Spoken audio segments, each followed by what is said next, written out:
All right. Hello, everybody. Welcome to VR Master League here on Channel 1. And welcome to the OCE Finals. Exciting time of the season, and I'm getting ready to start soon. You know, trust me, stream's not over. Apologies for that. Brief technical delays. So before we get too started here and before you worry about all those issues, Channel 2 games. We had a cameraman prepared, although we had some internet issues, Murphy's Law and all that. So what we are doing for the Channel 2 matches, just by the by, is We will be recording it locally and then uploading it later. So for those wondering why Channel 2 ain't live, that'd be why. So apologies. That explains the delays. You know, things go smoothly until you start going live, and then everything just goes kaboom. That said, I'm Palador. Welcome to my room, and welcome to the first match of the day here on your Season 5 finals for OCE. So round 1, we're getting it started. Forsaken, Astria, here we go. My goodness gracious, this time of season again. All fresh and ready to go. So here we go. Double in brackets, of course. And these two top-of-the-line teams in our Oceanic region will have their first shots, just going off a little bit astray. So, okay, here we go. Gotta take a deep breather here, folks. It's good to see you guys in chat again. I recognize a lot of names in there. Gone a while. So glad to be back. I'm so happy to see exactly what OCE does now, because it's been again a little while since I've seen what these guys have to do. Although that said, I have played with some of these players in recent history in some random private matches. But that said, here we go. The first pass right down the line. It's gonna be right into Astria's arms. Looks like they're just gonna space out the floor a little bit and feel each other out. Of course, a minute in and no plays yet, no offensive plays yet completed. But we know that can always change on a dime. I'm sure the nerves here are at an all-time high, just starting, and no doubt the thoughts about, hey, the fact that we're on stream now, everyone's watching, and winding down several months of season here, and a lot of hard work, so you're going to get a little bit of shakiness to start off sometimes. It's good, though. They're good nerves. All right, so on that note, will be, let's see, Spencer tapping it down. That's going to be a rebound nearly into the goal, but does manage to slide its way right back out to the wall. Opal contesting Kopesh here. And will get the successful clear. So meanwhile, latching on for some stacks, racing towards the bubble, and still yet no goals for either team as they try to find their rhythm, find that flow, find the hustle even. Spencer Numbers sends it over on an attempted pass, but maybe a miscommunication. Will be grabbed by Ali, who does invert, has the defense draped, wearing him as a coat, basically, as see Agent now down the floor, and it is online, and so are we. Mighty fine shot coming in, and first goal finally broken by Agent Victoria. Algebert, since it's been ages, what's up, boy, and Sean, Sphinx all up in there. Sizzle, Rowdy, guys are looking tall. Great to see you all. Indeed, Spencer Numbers. I guess Spencer Letters, I heard, isn't around quite as much anymore. Is that right? Someone told me that the other day when I was playing, but that said, it will be bouncing into maybe the first shot attempt here from Koala Kid, and look what they did. Managed to get their first couple of points now on Astria. It's up to Lulz as well. Savannah in there. So we see moderators, we see creators, and big shout out to our content creators base also, because they've basically done one of the, I think, most monumental jobs I've seen them do here on some of our content you'll be seeing throughout the weekend. Especially take a look tomorrow as Hold On. Almost going in the goal off a long bomb, but Koala Kid there, second attempt. No victory yet on that one, so they'll have the opportunity lost, and that disc is cleared to the other side. Now slapping it into the mid lane will be picked up by Old Man Fingers, one of my favorite names of all of Echo Arena. Right up there with, well, Old Jack Burton, as well as Ticklebritch's shout out, and so that almost goes in again off a long clear. Still yet, though, it's going to be picked up by Opal, and a nice save! Old Man Fingers showing the sprightness, the fingers of his youth, perhaps. What a great grab, and it results in an even better shot down the road. For what is defense if you can't turn it into offense? Both important hits, and will be Kopesh the completion on that magnificent play. 6 points in the lead now for the Forsaken team.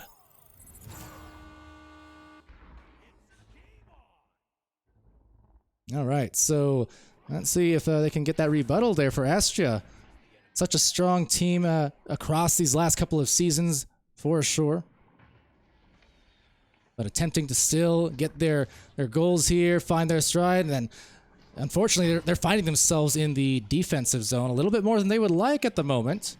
Now, some successful defense on that attempt, and maybe this missed pass. Nope, actually just picked up and sent down by to Flood, rather. And Flood with a flash, but no, it's Opal Fausch with a deep clear after the nice grab, saving that play and maybe making way for some offense, but they just couldn't get there quite quick enough. Now, that said, an interception, immediate back pass, and then forward to Koala. Koala, though, losing the handles, just trying to send it off the wall.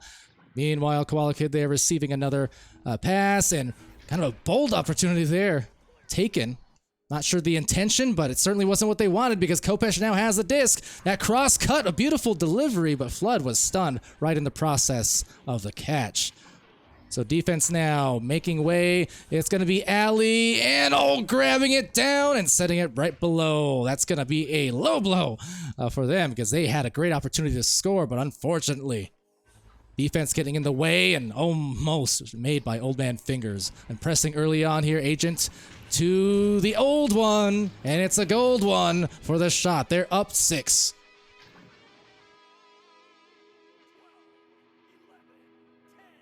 Let's see, chat there, kind of alluding to what I was saying, right? The first stream of the OCE finals here today. So there's going to be some warm-up process. It doesn't matter, I think, how much you've warmed up before this match started. It's a whole different beast once you know the stream is live and now everything counts. So certainly you can see him speeding up over time, getting a little bit more comfortable. Certainly the stacks there, mighty comfortable, although the shot a bit less so. Still a rebound, and nicely done for Kopesh to find the pass at the clock. The Flood putting that away. Couldn't get that initial shot, but important part is they positioned well enough to get that rebound. You can see they had someone on every part of that floor, so even though it missed, someone is going to rebound that for Forsaken. So that they did. All right, all the meanwhile, shout out to Duxy, and Naticus, and as well as Trav, Rowdy Artifact, again, Old Man Fingers again, showing he is not an old artifact. No, not the case. Old man's been doing some work here. Getting good opportunities, and on the whole, Forsaken, I mean, they're up by 10 points, double digits in the first round. That's exactly the position that you'd love to be in as a team here in the finals in your first match. And again, it's not an elimination match yet, of course. It's a 2-day event across this weekend. Double elimination, meaning you have to lose twice. But that said, you don't want to find yourself there in that position if you can help it. So Astria really trying to get it going, and they will with another save. There's Opal. Quite the gem indeed inside the goal on the defensive end. Now, the offense. That's all they need to get it going. Just one goal is all it takes. And Koala Kid will makes no mistake, as they hit right between the pockets. Koala Kid gets in their second goal. Took some time, but scoring is certainly of the essence. No matter how much time is left in this first round, you just want to start feeling good and feeling confident.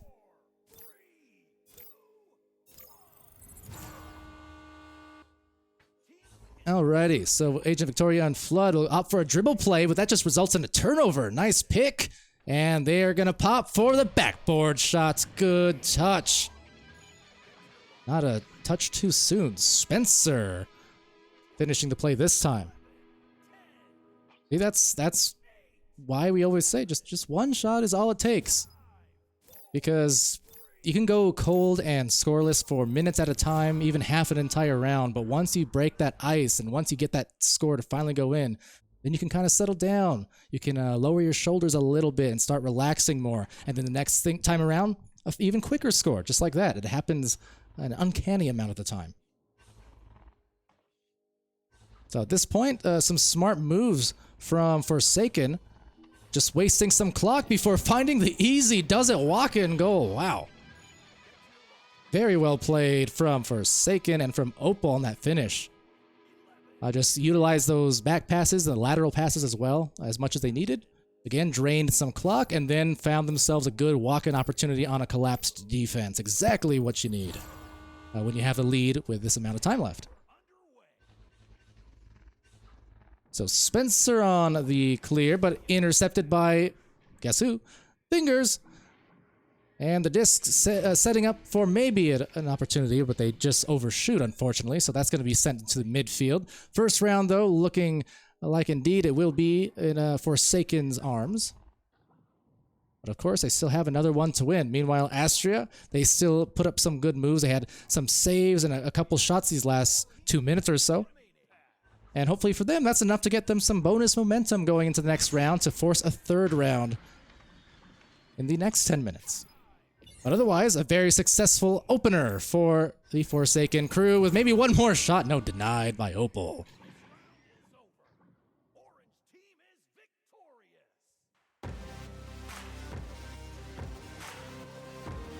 All right, so Forsaken taking that first round as we'll head over to the score screen, courtesy of IgniteVR.gg and Newton Dad as well has been doing some phenomenal work across this season.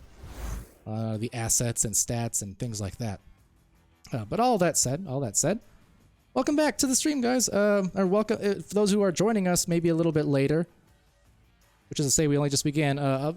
Just to clarify once more, so VRML Channel 2 was initially supposed to be live for the other matches occurring right now. Unfortunately, due to some very unexpected but kind of Murphy's Law-esque tech issues there on some upload speed for one of our cameramen, we only have this one channel live. Now, the other match is actually being recorded and casted by Wonder T-Man and Doc Education, so it will be uploaded later on for those to view and get clips from, things like that. But apologies, as we will not be able to stream it live here tonight on day one, at least, due to the upload speed issues. So that's what's going on there. But at the very least, you know, consolation, they will be recorded and uploaded. So it's something.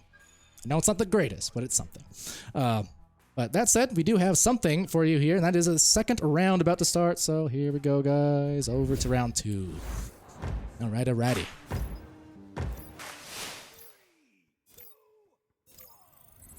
Palador is Boza. Well, you know, the later in the night we go, the more likely that is to be the case. Now let's go, says this Bozo, as they will have a turnover, and oh no, into the first shot it goes for the Co of the Pesh variety.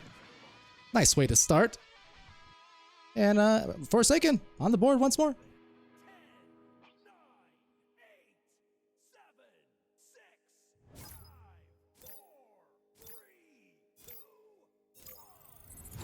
Alrighty. Also see Chuck in the chat. Welcome, Chuck, not Norris. Yes, Norris. As well as Nut Howl and Para. What's up? What's up? Alrighty. So way back past now to Kopesh. Very gracefully working their way up the floor. Look at that. So calm are these passes, but collected by Ali, and right back from Old Man Fingers, giving him a check, but Old Man Fingers losing the handles for just a brief second as it gets sent into the top. Koala Kid there, able to slap it. Now turning around, looking for someone to stack with. Unfortunately, does get turned over, and that's going to result in an attempted bounce right up into the goal. Rebound by Agent Victoria, and they zero in for the goal. 4-0.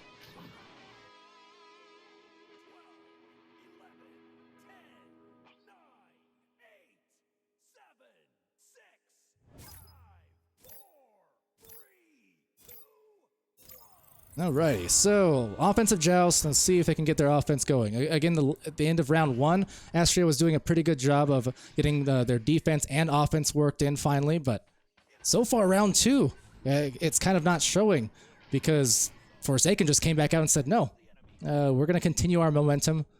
Stop yours that you were building. They've been doing a really good job to control this pace. Now that said, the pace quickening there off of some stuns, so Flood will find a clear. Meanwhile, the players all splitting off for a potential open goal.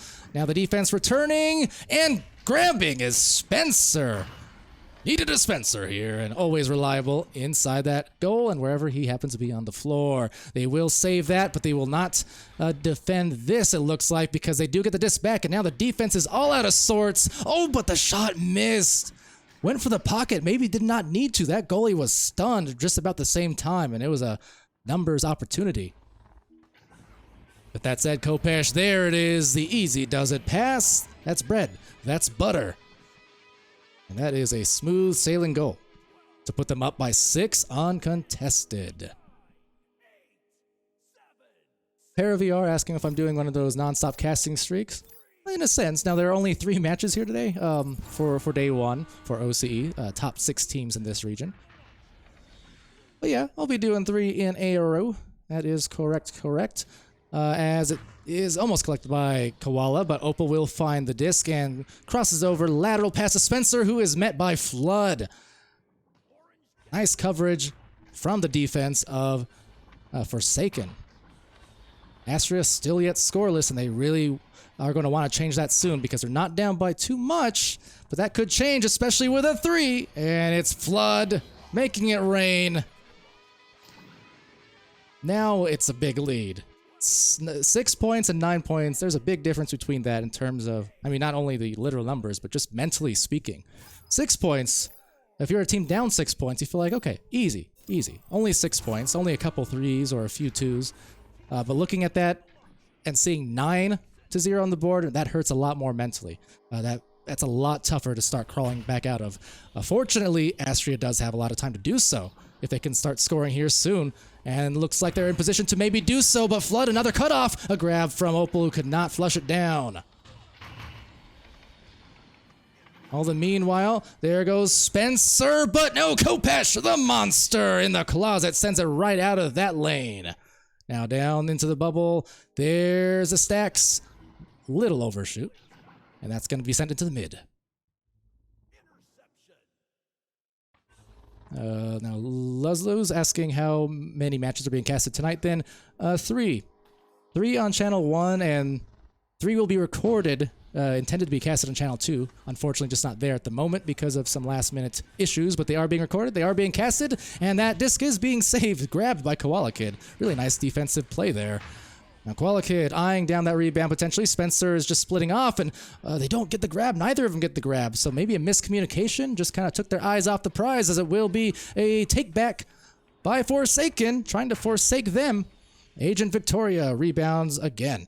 Now another opportunity, and the clock continuing to waste just a little bit. Good grab from Koala Kid, once more showing the defensive propensity. Now setting up this play, there it is. First couple of points from Astria. Sailing in was Ali CW. But yeah, again, definite apologies for the lack of a Channel 2 stream. It was definitely intended, and we do have casters and crew on deck, just unable to manage fast enough upload speed randomly after being fine all season. Sabotage, I swear.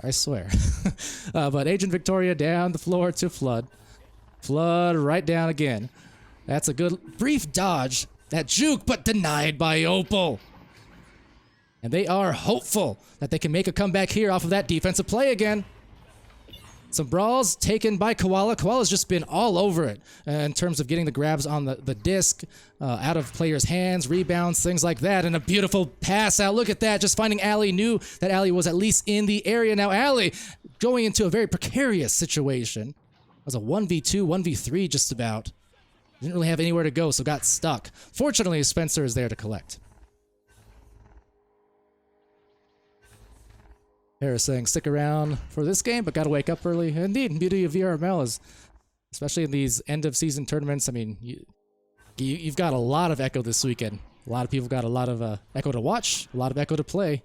So wherever you live, anywhere in the world, you can kind of be assured you're within a few hours of some fantastic matches and some fantastic snatches from Kopesh. Saving the disc down the field in a flurry. Shoots it, makes it in a hurry. And that is a gorgeous shot from Old Man Fingies. Those limber fingers. Gonna have to change his name after this one. It's kind of like the Silver Ridge, Gold Ridge effect, right? How many amazing saves Silver got.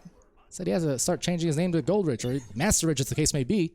Old Man Finger is going to have to go Young Man as they go into the goal. Top pocket. Soft shots. And man, they are really starting to pour it on once again. 15-2 is no joke of a lead. Even more dominant now in this round, it would seem.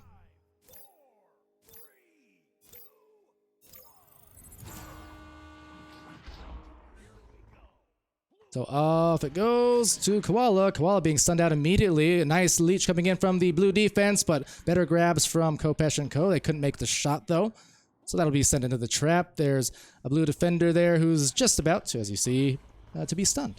Unfortunately, it's been the case a lot here. Some initial great defense, again from Opal. Multitude of grabs here today. But again, as the case may be and has been, the defense has not been followed up by the offense for Astria. So they've been kind of at the mercy of this onslaught coming in from Forsaken and their squad. There it goes. No one's going to save that one. A gentle lay-in from Agent Victoria. Tremendous effort being shown by Astria defensively, but relentless are these Forsaken players. They are not leaving anything on the table. Misses, saves, or otherwise, they're chasing those loose discs and they're making good of the rebound at the second chance, the third chance points.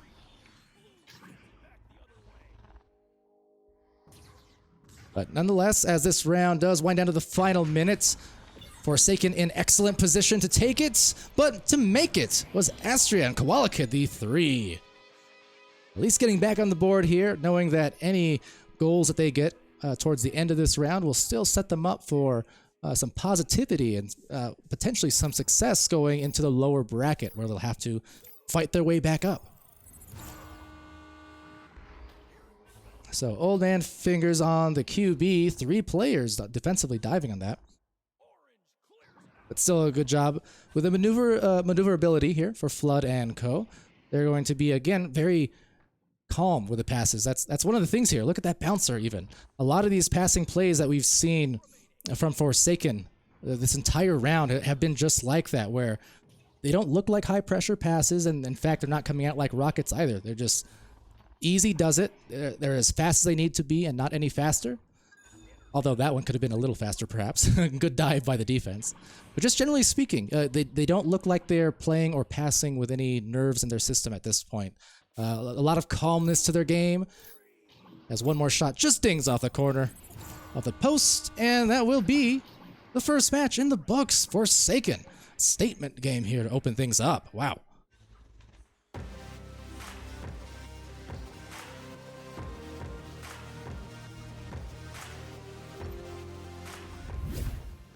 All right, so first one there in the books. I'll get you guys your channel points and all that good stuff here in just a hot second.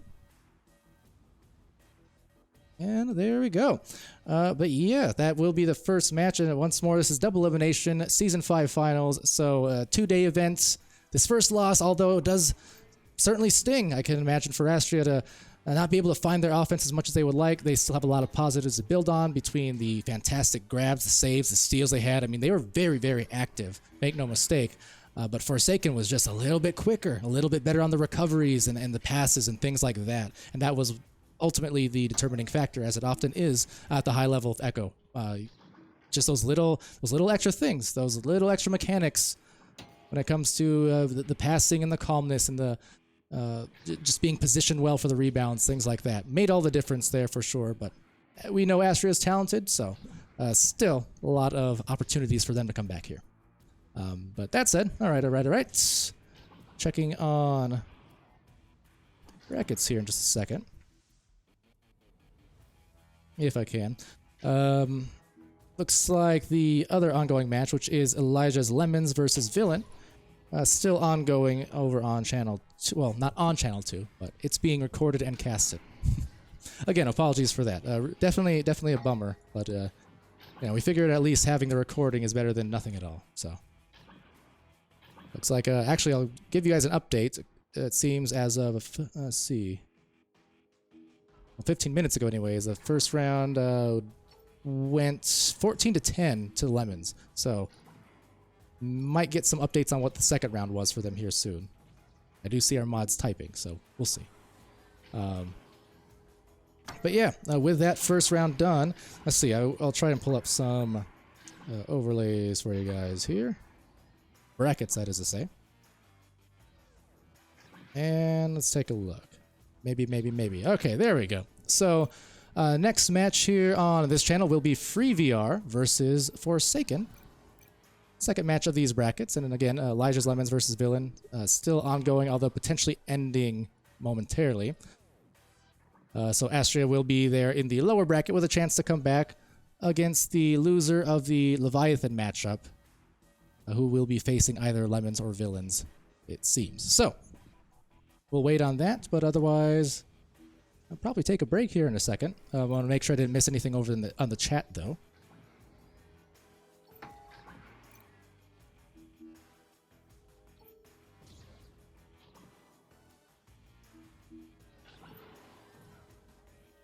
Isn't everyone just on mute in the game? Yeah. For the stream, that is, and for them, for that matter. Don't get me wrong. I do get very curious sometimes to hear what exactly the players are saying. I don't listen because that'd be against the rules. But I am always curious, you know, of how different teams' comms are, especially like in the big games. You know, do they sound stressed? Do they sound calm? Are they loud and, you know, screaming, you know, let's go after every goal, or are they just kind of cool, calm, collected? Always questions I have. I know some players do record their POVs or stream it on their own channels and things like that, and you get a glimpse every now and then, so. Interesting questions. But yeah, that said, here, let me, before I do forget, I'll set up the next poll for you guys and give you, you know, some decent time to vote on that. So, again, the next match will be Leviathan Free VR versus Forsaken. So I'll set that up for you here just a second. And there. All right, you guys got 10 minutes or so go ahead. Sizzle hyphen asking, was I warming up on cams in the pubs earlier? A little bit, yeah. A little bit of warm up, a little bit of also tweaking, you know, certain things in the assets. It's always right up until the last minute, every single season. There's always little things you can tweak and change. Liking the VR wear shirt. Cool, cool, cool. And according to Destroyer there,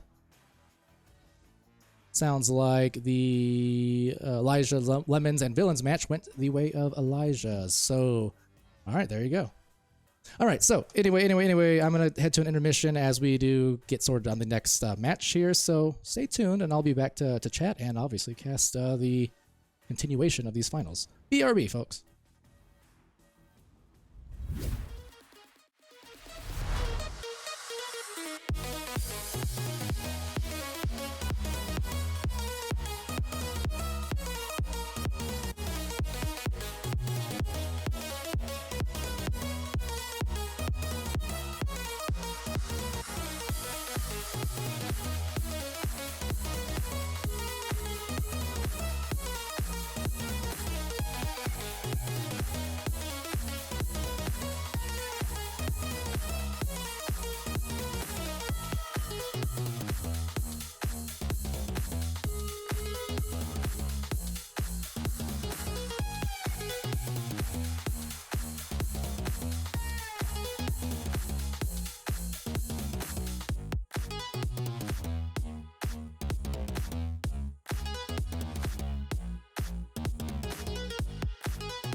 All right, everyone. Hello, hello. Welcome back to VR Master League.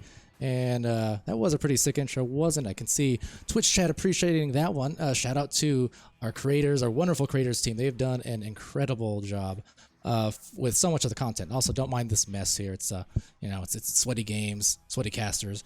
Anyway, what we got here are two teams that I'm very curious of seeing, because obviously you have Forsaken, who just ran a pretty dominant first bracket round, and that match versus Astria, and you have FreeVR, who's sitting here royally at number 1 currently in the league and in OCE. So I was impressed with what I saw versus Forsaken, or with Forsaken. I am immensely curious on how that compares to this top-seeded team in FreeVR. By the way, shout out to Spencer PCS. See, so we do have Spencer Numbers and Spencer Letters still actively involved. People feeding me false info all the time. Anyways, I'm definitely anticipating this one. I'm Palador on the cast and on the cams. Shout out to Savannah, by the way, who is modding on this channel. And again, over on, well, not live on channel 2, but recording the other matches for later upload is Doc Education and Wonder T-Man. So shout out to them for working through some uploads issues on the stream, so we can still get your matches casted and recorded for later on the other series going on right now. So that said, we are ready to begin, it looks like, here in the next moment or so. So yeah, without further ado, I suppose, welcome to the finals. Here today, OCE is kind of they're the ones who start off our streams for the weekend each season for the finals. We crown our first champion in all of VRML each season in OCE, and then it's followed by Europe and North America later on in the day, time zones and all that stuff. But it's always a fun weekend. So much action, so much excitement. And that said, we're ready to go. So now I'm seeing Moosh, what's up? Finio, Cybot, Glass Dash, that's my teammate, sort of, and Porcupine. Well, let's see this mighty fine match. Getting started off with the first neutral joust and the grab by Kopesh over to Agent. Agent being stunned by Cosmo. Cosmo now clears and they get the stack going, deliver themselves right into the orange zone, and the goal, it's good. Spencer with the letters, and that is an A+ way to start the match. First 2 points now.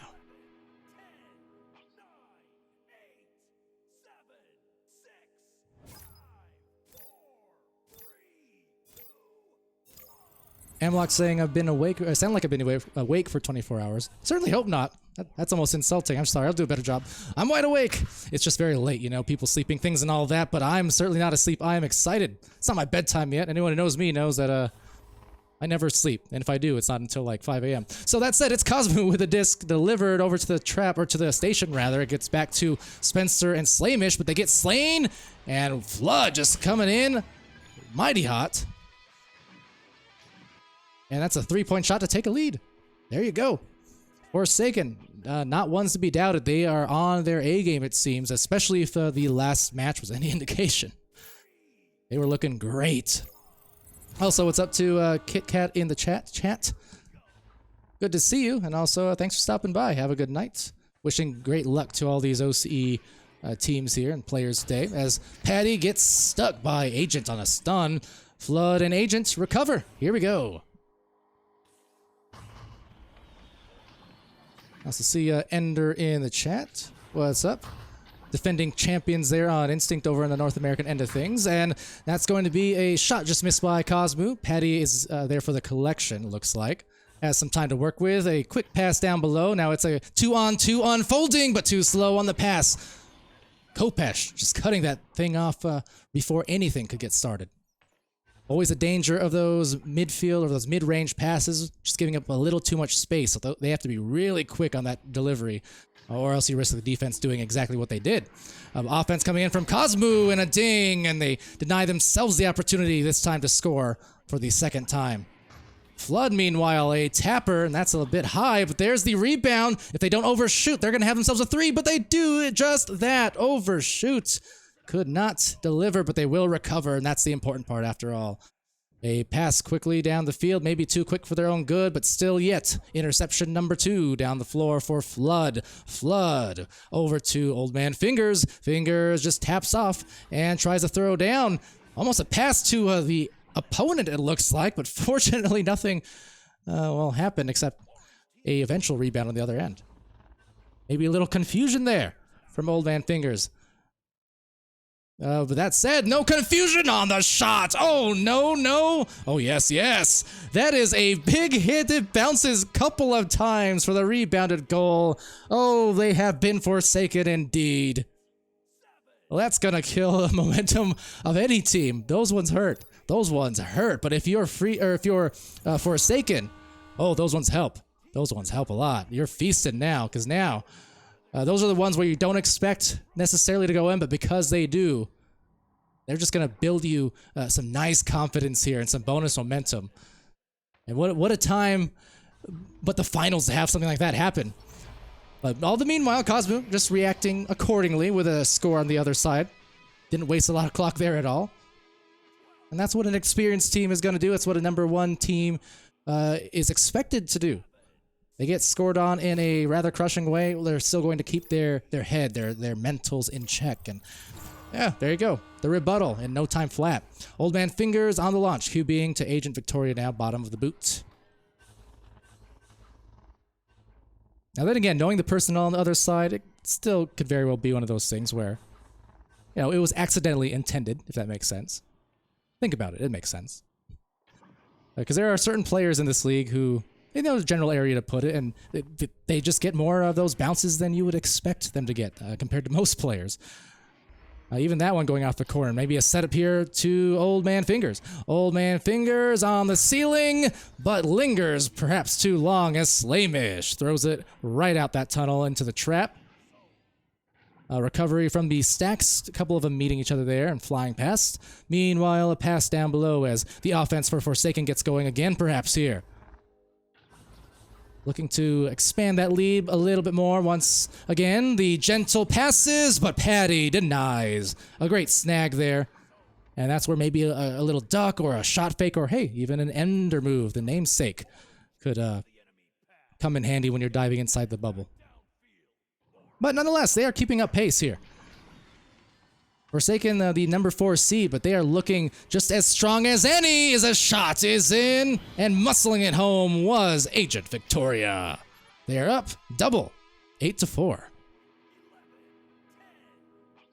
Now again, another thing to consider, remember how the first match started about 30-40 minutes ago for Forsaken, right? The Forsaken Astria match, where first match of the day, there was a warm-up process, and it definitely took them most of that first round before you really started seeing them progressing and kind of finding that good groove.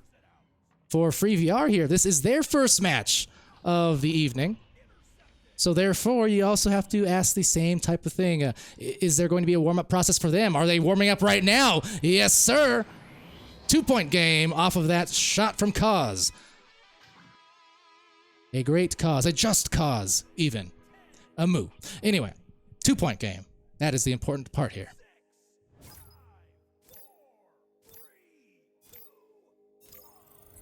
So if you're Forsaken, you definitely cannot take anything for granted here. You have to stay on the pedal, keep the foot on the pedal. Because the moment you let up, you are going to definitely let Free VR start warming up in their own right and start having that stream melt away as the 3 gets melted away by the goalie there. Kind of defending the barrier, I suppose, but nonetheless, denial. Now, a gentle pass, perfect. And take a picture. They're up by 4 again.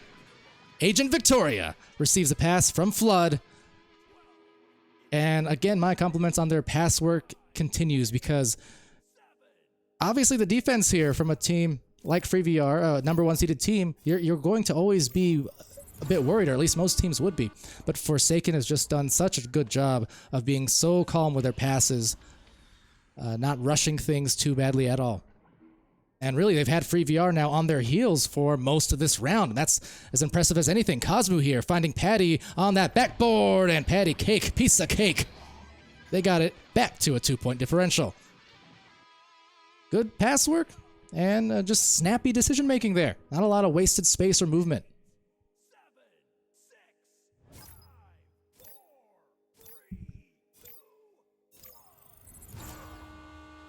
All right, so Q being there, Flood and Victoria actually going for that dribble play.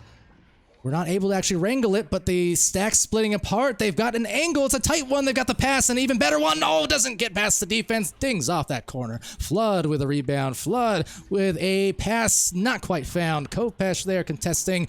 Meanwhile, collecting. There's Fingers, and there's the goal. Old man does it again.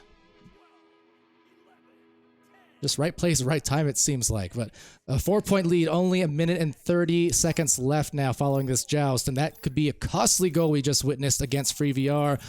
Because now they're in a position where they need to score at least twice no matter what in this last minute or so. So they need to make some fast-acting action. Not to be redundant, but fast-acting action. or else. They will be facing a second round where they have to win it.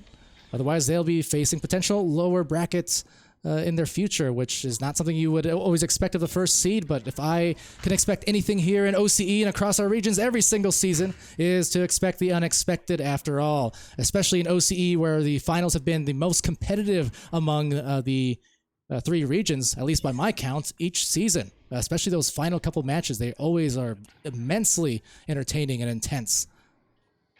But here too, Old Man Fingers just surveying, scanning, and opting for a back pass. Wise move here with the lead. Kopesh, some patience, and yet again to Flood now. Look at the control. They're really forcing the hand of Free VR. Forsaken, acting like a veteran team here, and certainly some veteran players on it. And they're going to save it. Slamish slays it. Down the floor they go, but could not get the disc. And this is going to concede the open ice.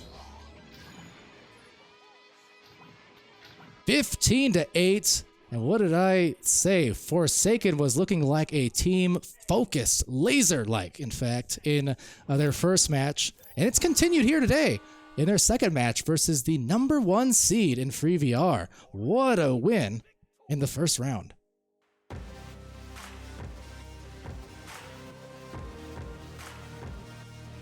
Just eyeing down the channel point prediction polls there. Seems like there is a 91% of the voting Twitch chat who are maybe mighty nervous at the moment. Mighty nervous indeed. But for Free VR, again, I think one of those big factors you have to consider is the fact that maybe there are nerves. Finals nerves, stream nerves. I know it's been a while. Big games, max viewership here. Something that certainly you're going to be thinking about. At least a lot of players will. I've told it a few times, but me even coming back into playing for NEPA back in October, November, when I started getting back into it. The first time I was streamed not as a caster, but as a player, there was a lot of pressure there. I didn't expect it, but there was. So for Free VR, obviously, when you're a top-seeded team, the top-seeded team for that matter, coming in into this match and into the finals, there are going to be a lot of expectations. So whatever happens in the regular season, in the weekly matches, Challenger Cups, and the finals, those are different beasts. Because now it's not just one and done matches. Now it's not just kind of another one of 20 regular season matches where you can kind of afford to have some give and take and some wins and losses here and there. But in this case, you can afford exactly one loss in this weekend's tournament. And it's not just one and done matches. You are going across these 2 days, potentially 2-3 matches in a row, within a couple hours span. So that's where the mentals really come into play, the experience factor, and again, calming the nerves, being able to execute in the way that you're capable. But it's a lot easier said than done. I think anyone who's been streamed, or at least a lot of people, will verify that. It's a lot easier said than done, because Echo, what you see on stream as a viewer, it's so very different from being in the arena as a caster, or as a player, compared to when I'm just being a caster. It's so much faster when you're actually in the shoes of the player compared to what you see here. And it already looks fast on stream for that matter, but it's even faster in person. So easier said than done. A little bit of a timeout here taken between rounds, which of course is allowed. And smart certainly from Free VR. They could use those extra couple minutes just to settle in and start feeling good again, re-strategize. What's up, Crypt, also? How's it going, Mr. Marcus? Stress-free, hasn't bet on anything in terms of channel points. Probably a wise move.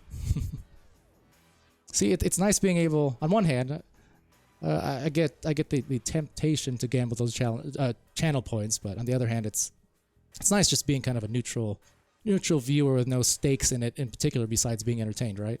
So, I'm right with you there, Marcus. I'm entertained. See, Anathorax in the chat. What's up? Long time no see for, again, a lot of you folks. Definitely apologize. I have not been around streaming this season as much as I could and wanted to. You know, real life happened and it's gonna happen sometime. So had to take some time off, but rest assured I'm here for your finals this weekend, and I'll be here for Season 6 a lot more once again. So that said, round 2 on the way, but yeah, I'm very happy to be back here. Shout out to Pam Wow, who I was really hoping could cast this weekend. Unfortunately, could not make it, but definitely one of my all-time favorite casting partners in Pam Wow, wherever he is and watching. Hope to cast with you again soon, as well as they cast out the reel to make the highlight reel. It's a 3 and they are the real deal. It's Forsaken. What a way to open up the second round, and that is killer. I know it's only 3 points, but to happen essentially in the snap of a finger that quickly off the joust after what was a rough first round for free VR, that is not the start they wanted here on the blue squad. So let's see if they can react, and they do in fact, although they missed the shot. That was otherwise a really lovely rollout. Having it stole out, it's Agent Victoria and Flood, and they're going to send that waywards into the blue line. Kopesh over to Old Man Fingers, gets stunned by Spencer with the letters, but Old Man Fingers with the disc, at least for a moment. Now over on the recovery, nice intercept there. Kopesh up high to Flood. Flood trying to hit that boot, no one there, but Fingers does grab the disc, and they'll back pass it again. Look at this, again the calmness in the chaos. It seems like where they are very conscious about their back passes, their resets, and they're not just pushing endlessly forward. This is a team who is absolutely locked in with the passes once again, although mishandled the disc there and kind of went behind the back, Steez style, but backboard, and that is eased into the goal. This is their style. This is Forsaken style. They have shown just the ability and the concentration to pass and pass and pass their heart's content. To their heart's content. And it's been resulting in, well, as you see, positive momentum in their matches so far. Because they are definitely getting some really good looks. So 2 goals down are free VR. Still trying to get it going. Patty there, trying to stun Victoria, and does, but a little bit late. Meanwhile, the Stacks there, collecting. Cosmos sending, but an overtake by that defensive stack. Forsaken on the recovery. No, it'll be Slamish there just in time, but again, just swarming are these players, it seems like. They're everywhere, all at once. So definitely a supremely entertaining development here. The, at least record-wise, underdogs coming in as the shot once more. Same result as earlier. They got the stack and they got the look, but they just couldn't quite connect. At this point, too, if they cannot score here for free VRs, they just might. Let's see, let's see. Spencer, there it is, and I love that. I love the fact that they went with the dunk, the alley-oop play. Because some of their last couple of shots they did have on the goal in this round, both dinged off the post. You know, they just weren't feeling in the proper rhythm, basically. And that's okay. It's going to happen to all teams. I love the fact that they decided that time to go for the almost guaranteed shot. They opened up that passing lane, and they capitalize. Way to get going. Let's see if they can build off this now, though, as they go on defense for free VR. Now, a good pass there, and man, just no defending it. Again, they have really controlled this pace so very well for Forsaken, and I've been so impressed, and I think the Twitch chat is likewise. See Skit in there asking, Season 5 champions, maybe possibly? Porcupine admiring the passes. Bro, I know. They have been absolutely on point. Like, what better time in the season to show up than your final weekend for Forsaken? They have been locked on. But just as well, locked on was Cosmo on the defense. Now, Cosmo has been a player to do just that historically. Supremely talented player, great reflexes. Now here, if they can get a goal for free VR, they'll be just fine indeed. See some of those passes. There it is. Spencer, again, he was the final pass on that last play as well and opts for the smart play back to Cosmo. Spencer definitely helping control this pace. Cosmo now reciprocating on the back line, just looking for that first available open man. And this is the free VR that you expect. This is the free VR that you want to see, certainly. Just being able to capitalize on some good passing plays, high precision, high accuracy. Just calm, collected, but miscommunicated on the initial one. Still rebounded, though, to Slamish, and a little too quickly on the pass to Cosmo. But they'll still maintain possession. But for how long is the question now? You can see when they had the backline passes and outside the bubble, they were doing well for themselves. But once it got inside the bubble and they start getting a bit cluttered with the defense, that's when the passes started coming out too quickly. And that's when the cuts were a little bit mistimed. So definitely having trouble here to just focus and calm it down a little bit in the midst of what is a lot of chaos inside that orange bubble. The beauty here, though, for them is they're still only down by 5 points. They still have plenty of time and opportunities. But they really need to focus on those nice and easy ones. Nobody there to slam it home. So it will be taken. What a grab by Patty, but grabbed back by Fingers.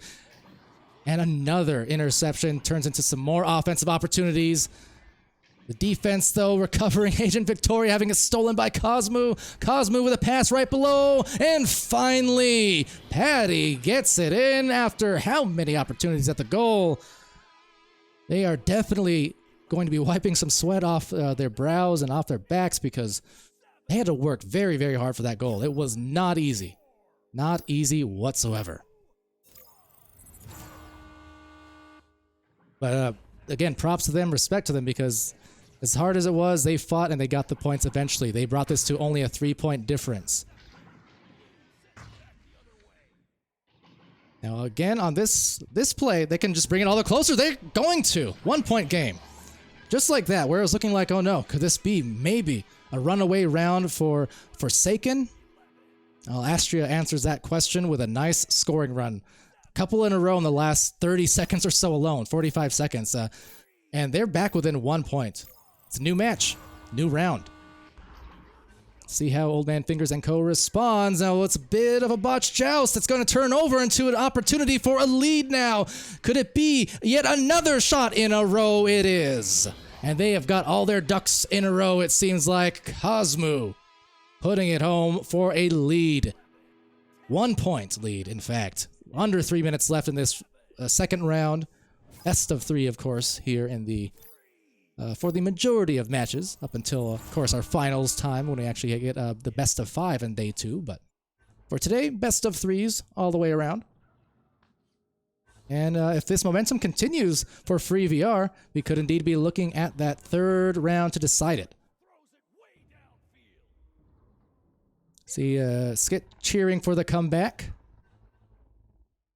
And let's see, who's that? Logia, not Skit, saying, well, something that rhymes. But that said, it will be another attempt that's just narrowly missed, dinged off the pole, but kind of fortunate on the rebound, just bounced right back to the offense. And hit another goal in a row. No, another ding in a row. So they could have taken a 3-point lead off of that. But despite the miss, what they have done such a good job on for this round for free VR is just getting those rebounds. Yes, they've missed and they've dinged a few of these plays. They've missed a couple passes, and that's another one right there. But what they have been able to do is get a lot of shot attempts up. So just executing by volume shots, if nothing else.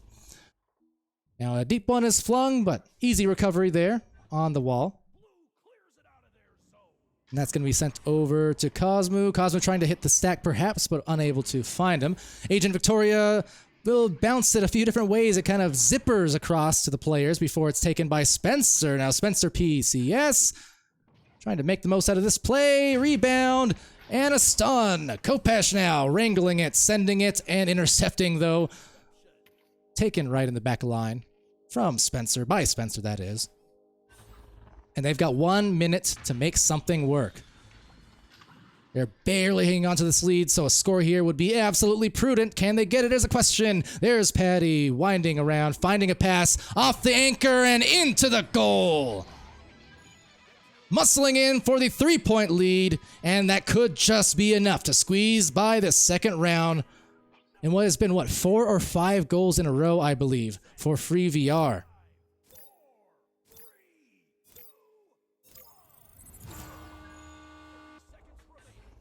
So Kopesh launching, and oh, that is not the launch they wanted. Just wayward on the clear. They will somehow recover. Now there is one backline stack trying to cover up that goal, and they will. They need to look for a 3, but couldn't get it. The defense there swarming all over. And so down Free VR goes for one final capper, but unable to find it. Rebound will be there, and we are indeed going to round 3 to decide this one. 10 more minutes on the clock. Round 2, Free VR comes back. 5, maybe 6 goals in a row. Impressive.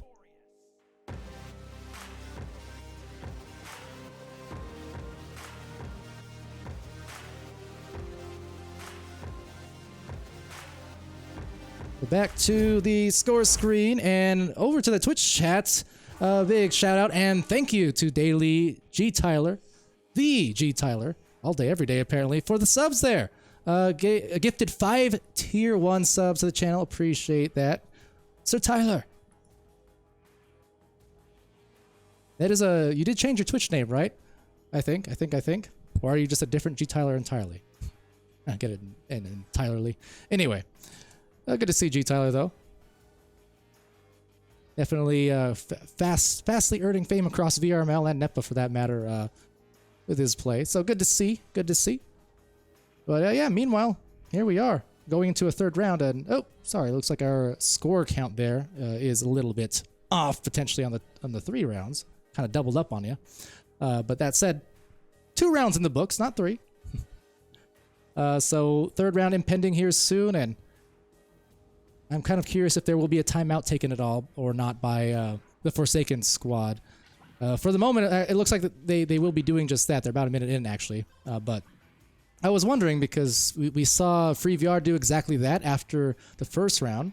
You know, they took an extra minute or 2 to kind of talk things over and get back into the game. And Forsaken could definitely use the same because they got off to a really strong start in the first several minutes of round 2, but then they went scoreless for a pretty long time there. Eating, again, so many goals in a row from the side of Free VR, excuse me. See, they all kind of mix and mesh sometimes. But that said, Free VR has just been on a crazy tear. In those last few minutes, the last 5 minutes essentially of that round, they went on a crazy tear. So I think it's going to be supremely interesting to watch what happens in the opening minute. I think that's going to be really indicative of what to maybe expect in the 3rd round because if it's another case where, say, out of the gates, Free VR comes in and they score, 2 or 3 goals in the first minute or 2, I'm not going to call anything early for sure, but I will say that's very, very bad news. Forsaken definitely needs to come out refocused, and they need to get some quality scores back on the board to break that ice from the 2nd round because, yeah, it's just, again, it's all about the ebbs and flows of Echo, and new round, new team. So let's go. Third one coming up right now.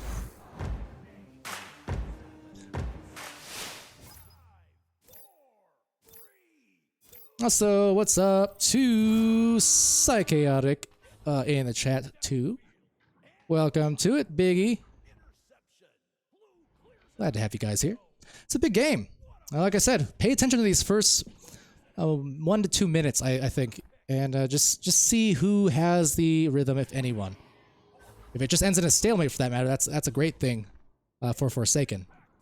They need anything they can get here, and in fact, they might have a 3. They've got the shot, but no, just wrangled out of there. It may have been off anyways, but regardless, that stack still got there quickly for Free VR. So now the opposite way a shot, but the results. So rebound and the shot found. Nicely done from Spencer. That 3 was nearly in, and I thought it was nearly saved too because that stack, those 2 defensive players, were indeed back in the goal for Forsaken, but just couldn't read the discs. That was really an excellent reaction from Spencer to secure the first goal. Now, Kopesh on the launch. Meanwhile, Old Man Fingers really disrupting Paddy and Cosmo's stack. Finally, though, people splitting off. And a pass down below, well covered, but maybe risky as well. That did leave the goal momentarily open, although they were not able to retrieve it. Kind of throwing the disc right into Cosmo's arms off the bounce. And look who's prepared on the stacks already. So here we are. There it goes. We're a minute and a half in, and that's 2 uncontested goals. And this was the danger that I mentioned that Forsaken had to watch out for. It's 2 goals in the first couple of minutes. Still time for even another one soon. They do not want to allow a scoring run. Free VR is absolutely dialed in now. And that is not good news indeed, because this is the #1 seeded team across the season for a reason. And Forsaken, for as much as they have impressed, this drought is lasting way too long for their comfort. And they're definitely starting to feel that heat, I think, of perhaps of expectation, and not to mention just of this this free VR team also getting warmed up, because that was the case with the Astria and Forsaken match to open the stream. They both took a round or so to get warmed up, but once the team gets going, like free VR has, this is going to be a really big mountain to climb. Should Forsaken not score here in this next possession.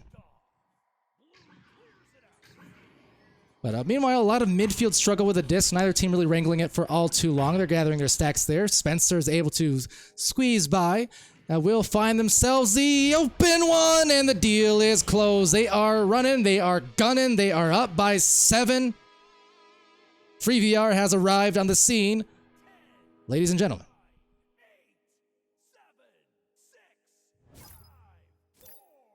See chat asking as well. Or mentioning, let's see, Dashian there. Forsaken going for threes and things like that. And, you know, I agree. It's like I said with Free VR in round 2. When the shots aren't going for you, when you're missing your long-range shots, your mid-range shots, start going for some easier ones. That's what I want to see here from Forsaken now. Go back to that passing game. Get some good cuts. Get some dunks. Just get some easy plays like that. There you go. That's how you do it. You don't want to get caught up in this idea of you have to score the big plays, you have to score the 3-point bombs, you have to rush your comeback when you still have 6 or 7 minutes in the clock. You don't want to get too invested in that, especially being able to see what Forsaken is capable of in terms of those passing plays, the cutting plays, which they were doing so well of earlier on. They definitely can rely on that in itself. So plenty of time just to chip away at this lead that Free VR has built. Meanwhile, some dubstep disc on the way there for a moment. Oh, how I missed you, OCE. Flood. Oh, it will not be a shot. At least not a connection, but a good rebound. And passing maybe too quickly. A rushed one to the stack on defense. Nice leeches from Agent Victoria, but still the same. The recovery is going to go to Free VR. Free VR has the angles, and you bet they're going to make it. Spencer PCS, one of the big factors responsible for their round 2 success, now responsible for a big 3 to put them up by 8 points in this decisive final round. We still have 5 minutes to go though, folks. So Kopesh QBing and trying to send one to Agent Victoria. Agent Victoria being blitzed by Paddy. Nice grab, still the same from Kopesh. And they need their stacks here. They might have themselves an opportunity. And I still, with 5 minutes left, I still maintain the same thing I said about a minute ago. They do not need to get too invested in the rush plays. They still have plenty of time to chip away at it, slow style.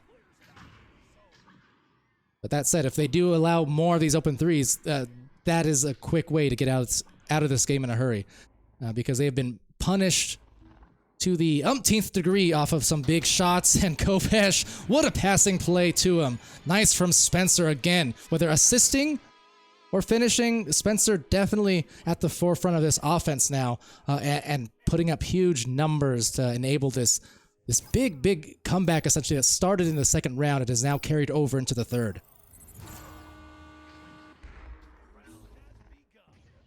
Now, a very interesting launch. I'm not sure if that's going to pay off for them.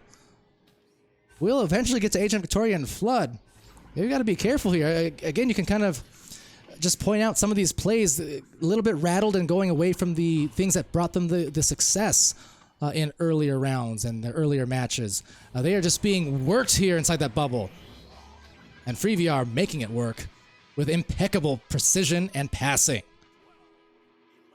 Cosmo assisting Spencer. Everyone touching that disc, and everyone now getting in on this buffet of points. Now 3.5 minutes. This is where my tone does start changing. It is looking bleaker for Forsaken in terms of this matchup. Because now they really do have to start putting together some aggressive, hyper-aggressive plays and rushing some of these attempts at the goal, 3-pointers, 2-pointers, or otherwise. They need fast scores because we definitely know FreeVR, if they get that disc back, they're going to start managing that clock and that time advantage that they've built up along with their point advantage. So no more luxury for Forsaken to be too slow with it. Those last couple of goals really ate them up. Now on the other side of the floor, Agent Victoria with the disc. They have Flood who just splits off, maybe across to the barrier, but off on the pass. That's going to be sent into the trap where they will have a rebound, it looks like. But perhaps not, as it will be Spencer. Just sure as ever. Always right place, right time. Meanwhile, back line, good duck by Flood to at least squeeze past that impending defense. Agent Victoria up high will manage to just snag it before being stunned by Slamish. Ping pongs again on possession, right over to the tunnel. 2 minutes remaining, and a shot just grazing by, maybe clear more so, but will be passed or slapped into the tunnel, grabbed by Cosmo. Cosmo now with a good leech off of Agent Victoria. Cosmo finding the mobility and will maybe have themselves another goal opportunity, really pushing towards that victory after things were looking quite a bit nervous, I think, for this team in FreeVR. They have absolutely calmed it down because those kind of passing plays that we've seen now throughout this round and round 2 as well, they were not executing that in the first. But it's almost as if the personalities have just flipped completely across these two teams, because everything that Forsaken was doing so very well in the first round and doing so very well versus Astria an hour ago, well, FreeVR, they have captured it, lightning in a bottle, and they have really done exactly what you kind of expected to see out of them. Calm passes, backouts, resets, precise 3-point hits, things like that. Meanwhile, meanwhile, the opposite here for Forsaken. They've just gotten kind of out of rhythm. The shots missing, the passes missing. A gentle dump in there from Kopesh off the assist from Flood, but you can kind of see it in the body language too, though. They know the time is just not there. But what they can do and what they can hang their hats on is the fact that they still, on the whole, on the average across these two matches, Forsaken has been playing excellent. So I think a little mental reset again, going into the lower brackets, will do them plenty of good. Meanwhile, for FreeVR, they are plenty great. And they are more than prepared now to continue on this weekend hot and feeling right again.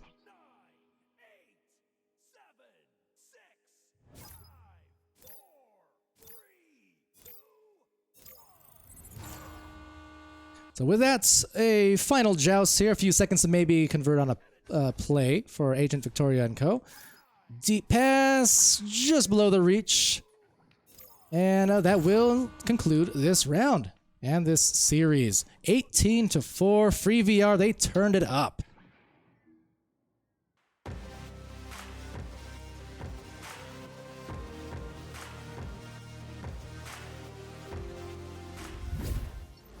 So excellent showing there from FreeVR, and Forsaken, excellent showings up until halfway through that second round.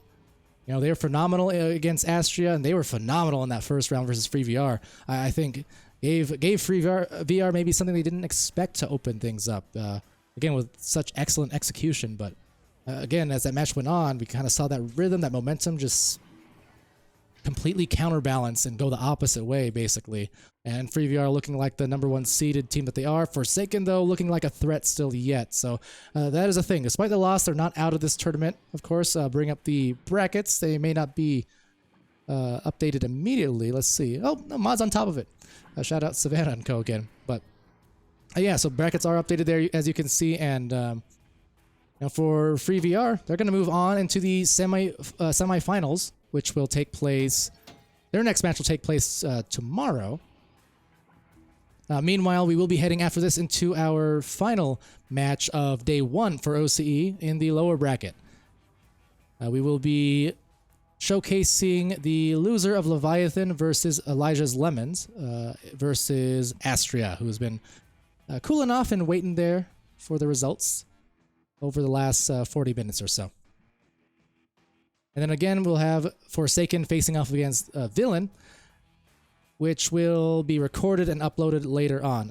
Once more, for those who may be tuned in a little bit late or didn't catch earlier on in the streams, we had some very last-minute and unexpected tech difficulties with one of our cameramen that unfortunately prevented us from actually streaming the second pair of matches, or the second set of matches on Channel 2. But we were and are able to actually cast and record locally. So unfortunately, we don't have the matches live, but we do have that recording. So, you know, the players who want to go watch it later or get highlights out of it and things like that will have that available on YouTube and such. So again, apologies for that. We definitely wanted to stream on both channels. It's just, you know, chaotic problems that only occur right when you need to go live. Every season, right? Seems like just happens that way sometimes. But we will have that match uploaded, as I said, on this channel. Again, we'll be following Astria versus the loser of Leviathan and Elijah's Lemons. So just waiting on those results.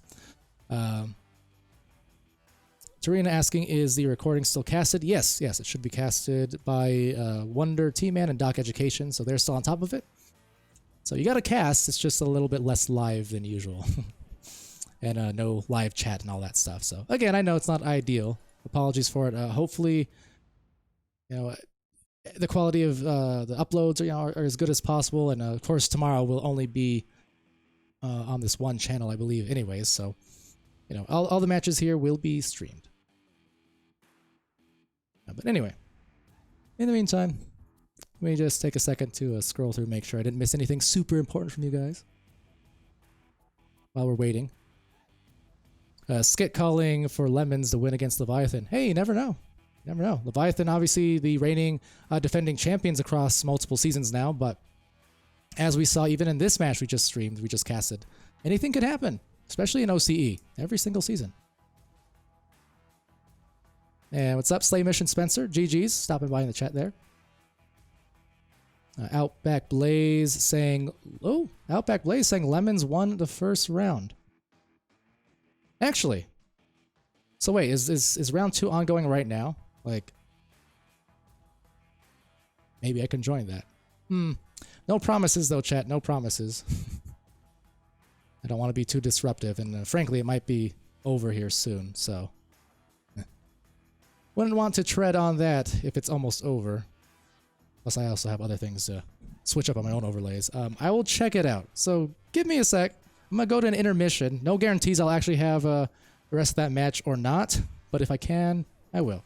Stay tuned. We'll have a match sometime soon.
Well, I tried.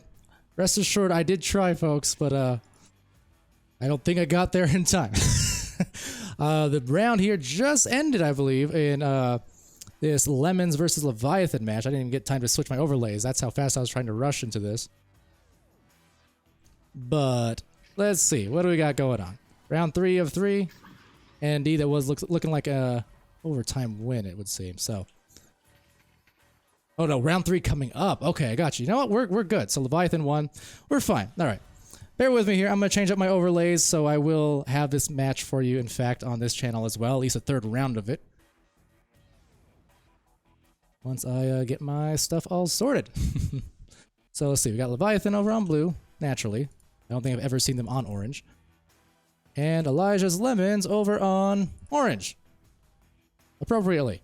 Perfect. I love it when names sync up with the team colors. So, that said, all right. I'm Palador again. Thanks for being here. Impromptu cast, I suppose, of this match going into a third round now. So yeah, you did see it right. I don't know what the scores all were necessarily because I got here late, but Elijah's Lemons versus Leviathan is going to a third round. Lemons took the first one. So that is a supremely interesting development to say the least. But here we go. We're going. I'm casting. Again, the full length match will be available later on upload on our YouTube and such. It'll be casted, is being casted by Wonder T-Man and Doc Education. Just as an FYI. But for those who want to watch it live, we're in the third round, and safe and sound is at disc thanks to Cam, Jam, Ajeez, Louise, but the Steeds, it's Slommets. They grabbed it. They've got the grommets, it seems like. They have another save, 2 in a row. What a way to start off the third round. 30 seconds in, and to do it with 2 saves in a final situation, always an immensely impressive thing. We'll be on offense now for the Lemons, looks like, as they get the disc back and send it over to the tunnel, and through the tunnel, that is. An open goal on the end, and it's gonna be Caltex. Make it count. How about it? Gotta tell you, no matter which season it is here in OCE, you can never count out a Cam Jam G team. Wherever he is, he's there in finals somewhere. So, all right. Well, what a match we just dropped into somewhat unexpectedly. Very interesting developments. So, meanwhile, on the Twitch end, glad you're still joining us here. We've got ourselves, again, a upset of sorts in the makings, you might call it. You've already seen that happen, or almost happen, earlier on in the night with Forsaken. Just never know here at OCE. Always wild. So Soggy Bunning snag, one of the wildest ones in the West or East or whatever you might call OCE, I suppose, will be there with a disc, getting it lost though in the bubble. That's ejected into the midfield where it's out of reach of Soggy. So Stack's now retreating defensively for Leviathan, and meanwhile picked up by Real Zeros. Now a bouncer will be denied, maybe rushed the slap a little bit there. Gonna go right back into the arms of Rosh, it seems. Oops, sorry about that. Didn't mean to have that overlay turned on. It's gonna be sent off into the top of the cloud, or at least near it. Real Zero's now tapping it over to Rosh. Rosh was actually stunned. However, a tap pass, or a tap shot, just missing the rim. But some very clever jukes will buy the goal, eventually for Rosh. Now it looks like it goes off of Rilo. It went off the body, the head perhaps, but points go the way of Rosh, essentially. And it's a 3-2 lead still yet for Elijah's Lemons as they launch out now. So Caltex QBing there, sending it now through tunnel and that quick relay. It will be Cam Jam G on the approach from the boots, and anchor pass off the bounce. Finding no one, unfortunately. A little too much sauce on the pass. Now some good brawls there from Caltex will enable this play up the floor, but missing the pass to the opposite side. Real Zeros and Rosh there to contest. Caltex grabbing the disc once again. Kind of a no-looker of a pass over to Cam Jam, who was unable to find that pass again, so a little bit misled on some of these passes, unfortunately, inside that bubble. Don't want to give up too many of these opportunities to Leviathan, because you know, anyone who's played here in OCE or watched these matches, you know you cannot give those opportunities for an experienced team, a championship team, to be coming back in a match. Because the longer a match goes on, and especially when you get into these third rounds, that's usually when the experience starts paying off more. Usually. Now that said, an unusually good save coming in. I think that was headbutted out by Rosh. Wow, that looked like a guaranteed goal. What a tremendous play on the defense, denying that open one. They're still going to have another opportunity at it, though, for Elijah's Lemons. It's Lamet from that back lane. Passes it over to the side lane. They've got two over on that clock, just waiting, biding their time. One above, one below, and so above, so below. See if they can get the goal to go. That is the question. Some backing out after the jukes. And meanwhile, the passes forward. Caltex. Look at all that concentration. Such good focus on this play. There it is. There it goes. And that's all she wrote. Cam Jam, assisted by Lamet. Tremendous patience there to finally get the goal. Wow.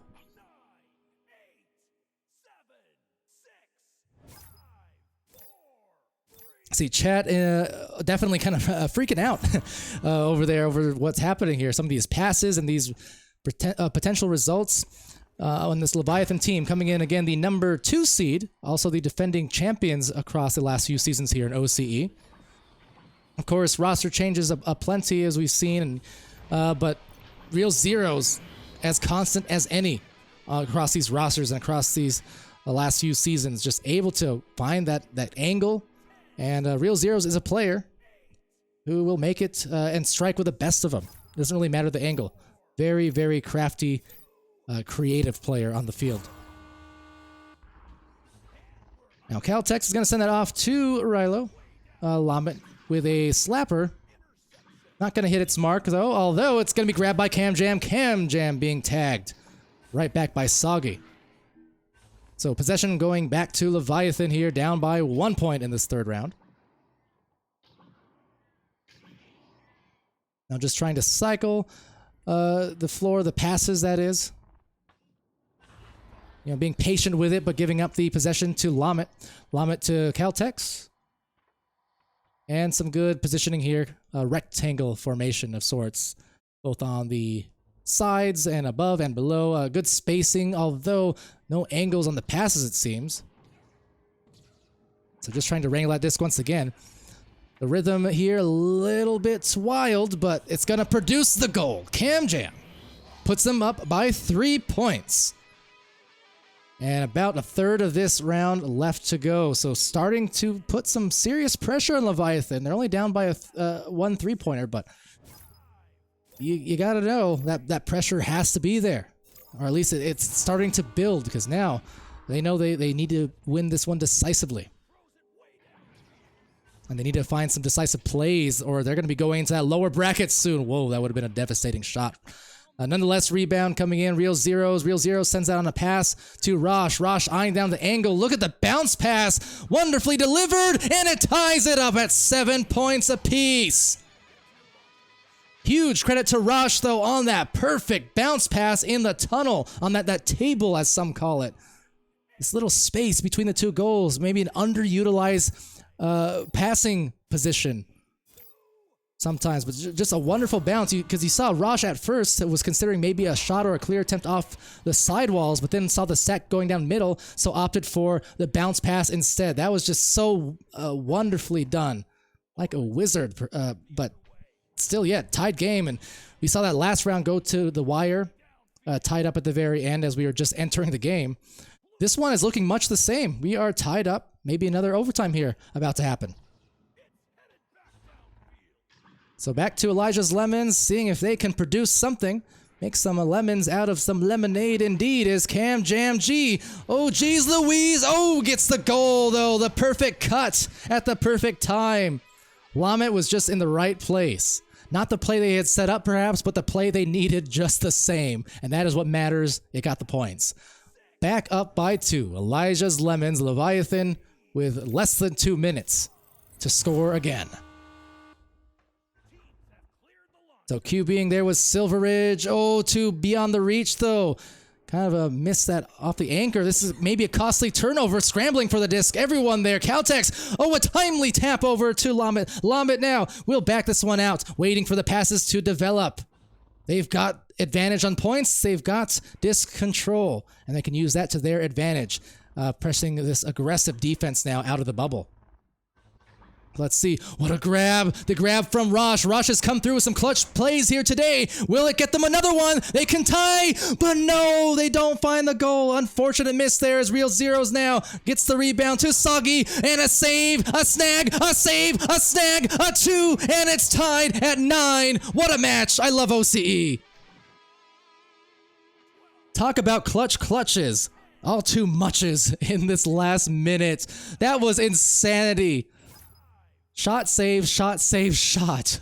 Save me, and God save the Queen. Here we go. It's 40 seconds left in this round. We're looking at an OT or maybe a game winner just yet. It's gonna be a pass. It's gonna be a finish. Not there. Silveridge diving out of the goal to secure it, but not able to get the clear. Real Zeros with possession, and this is where you say the experienced team is gonna start feeling that fire in their bellies. Can they produce? Can they get a goal? Or is it going to be this upset happening in the way of Elijah's Lemons? Possession time now, not being had by anyone for all too long. Absolute insanity is in this match now. So possession 2 looking like Cam Jam slapping it over. Real Zeros, just a quick Hail Mary, and we'll be hailing ourselves the overtime in the 3rd round.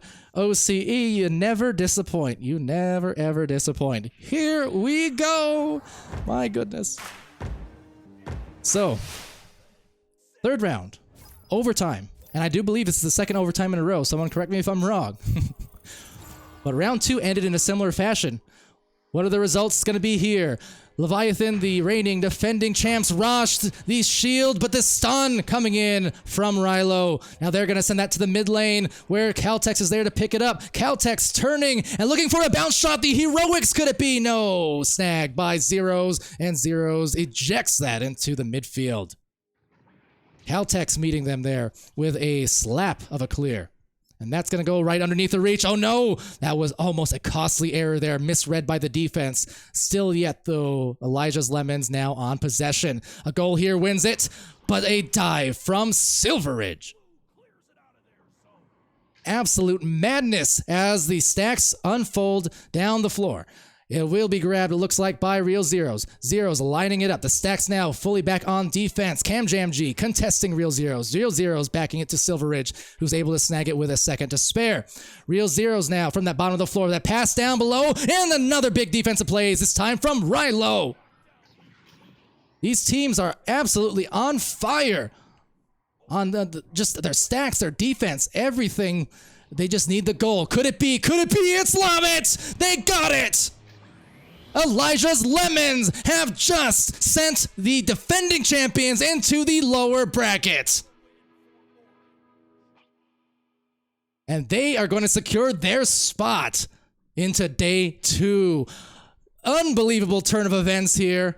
And yet, not so unbelievable at all, because this is OCE, and this is where the competition is at its fiercest. What a clutch up here. 3rd round win in overtime from the Lemons. Like I said, never doubt a squad with Cam Jam G in it, because he's just a staple of finals at this point. And all these players doing so well for themselves to bring it to that exciting finish. Incredible.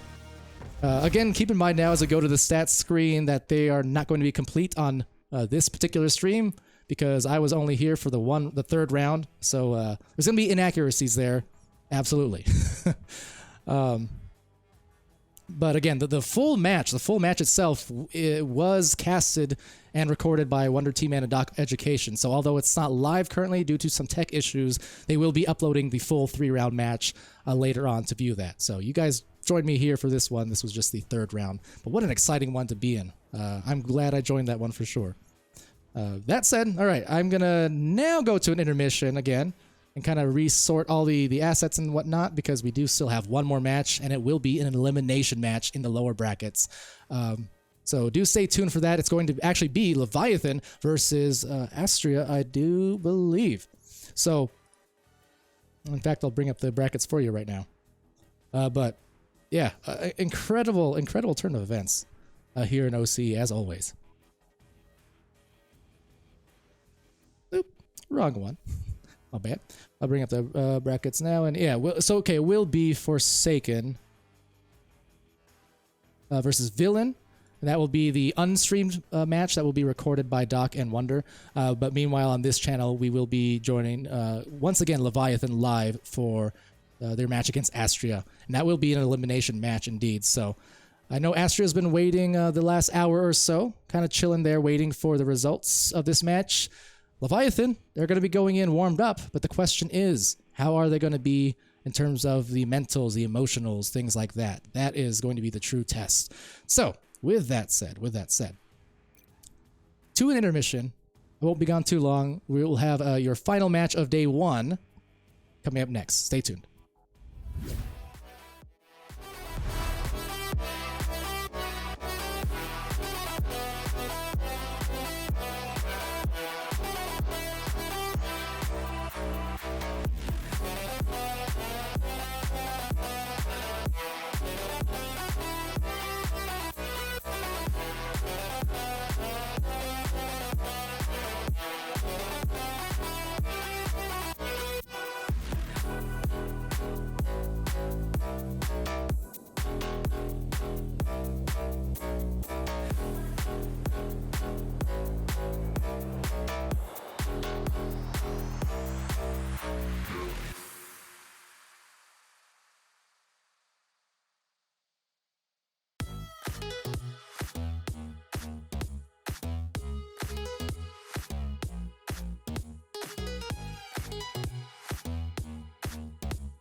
Alrighty, hello folks, welcome back to VR Master League Channel 1. Sorry for the little bit of delay that we had there, but we do have some good news for you in that we have the both matches here in the lower bracket. We will actually be streaming them both, so good stuff all around. The other two teams were willing to wait there in Villain and not Free VR.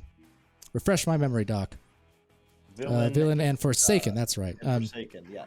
So yeah, these two matches in the lower bracket will be happening shortly, but the teams did agree that they'll actually wait, so we'll actually just stream them live. These are the last matches of the day, as you see there in the lower bracket. Losers round 1, that is on the overlay up right now.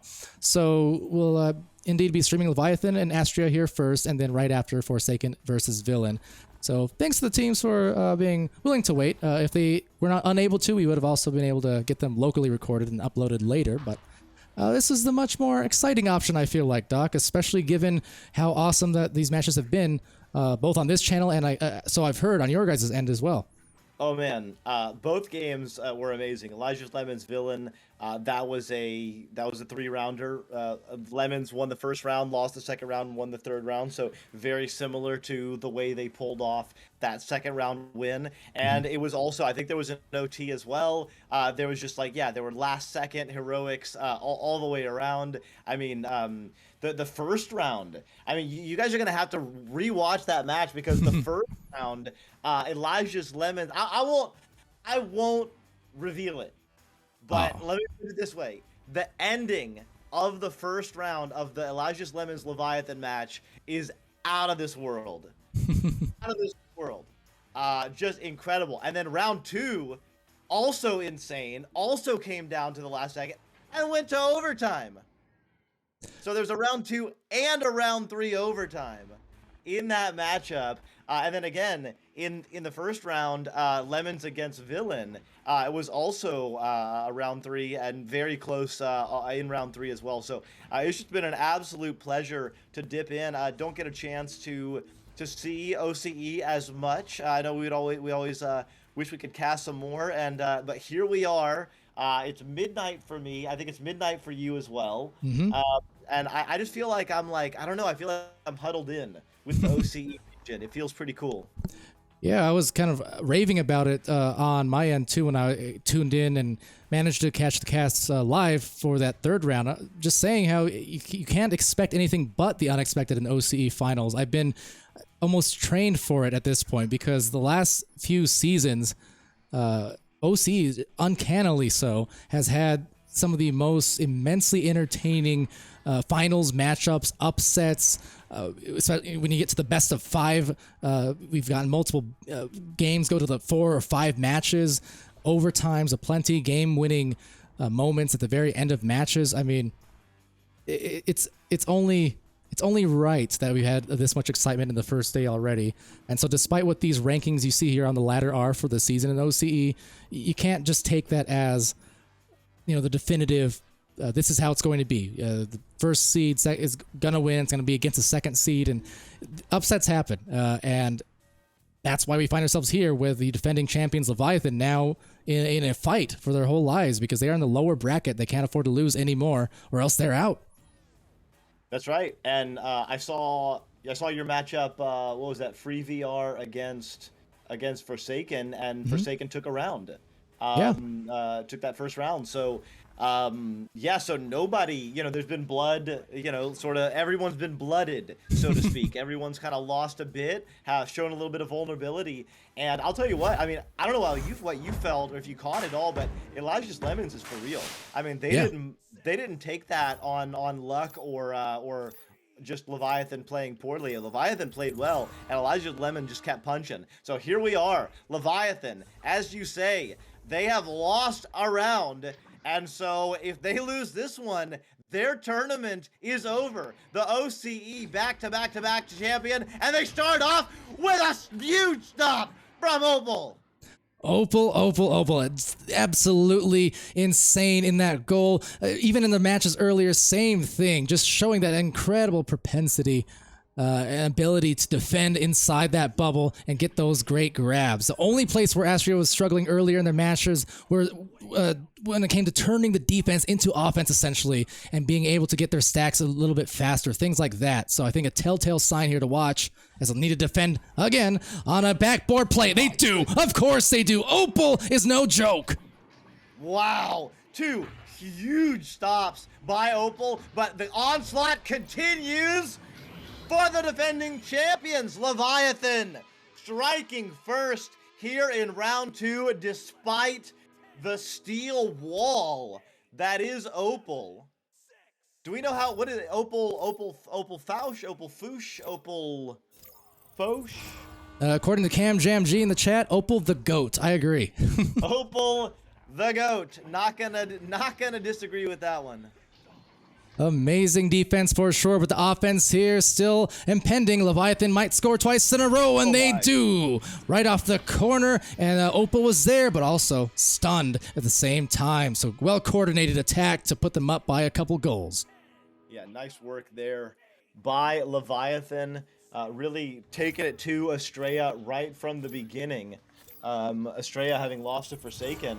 Again, this is an elimination round. Both these teams having lost one matchup. This is some team will go home, so to speak. Of course, everyone presumably is home.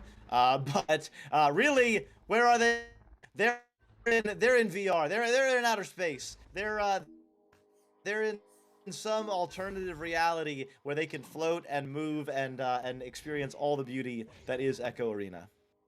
Right now, some opportunities at a goal. They would definitely welcome that. Sights as they take sights, but a little off on that opportunity. So all 4 players getting back into the goal zone for Leviathan. They get possession back. Meanwhile, the stacks there in the midline just kind of losing each other, trying to float for the disc, and that shot just misses. Rebound, shot found, and it's Silver with the shot to put them up by 6.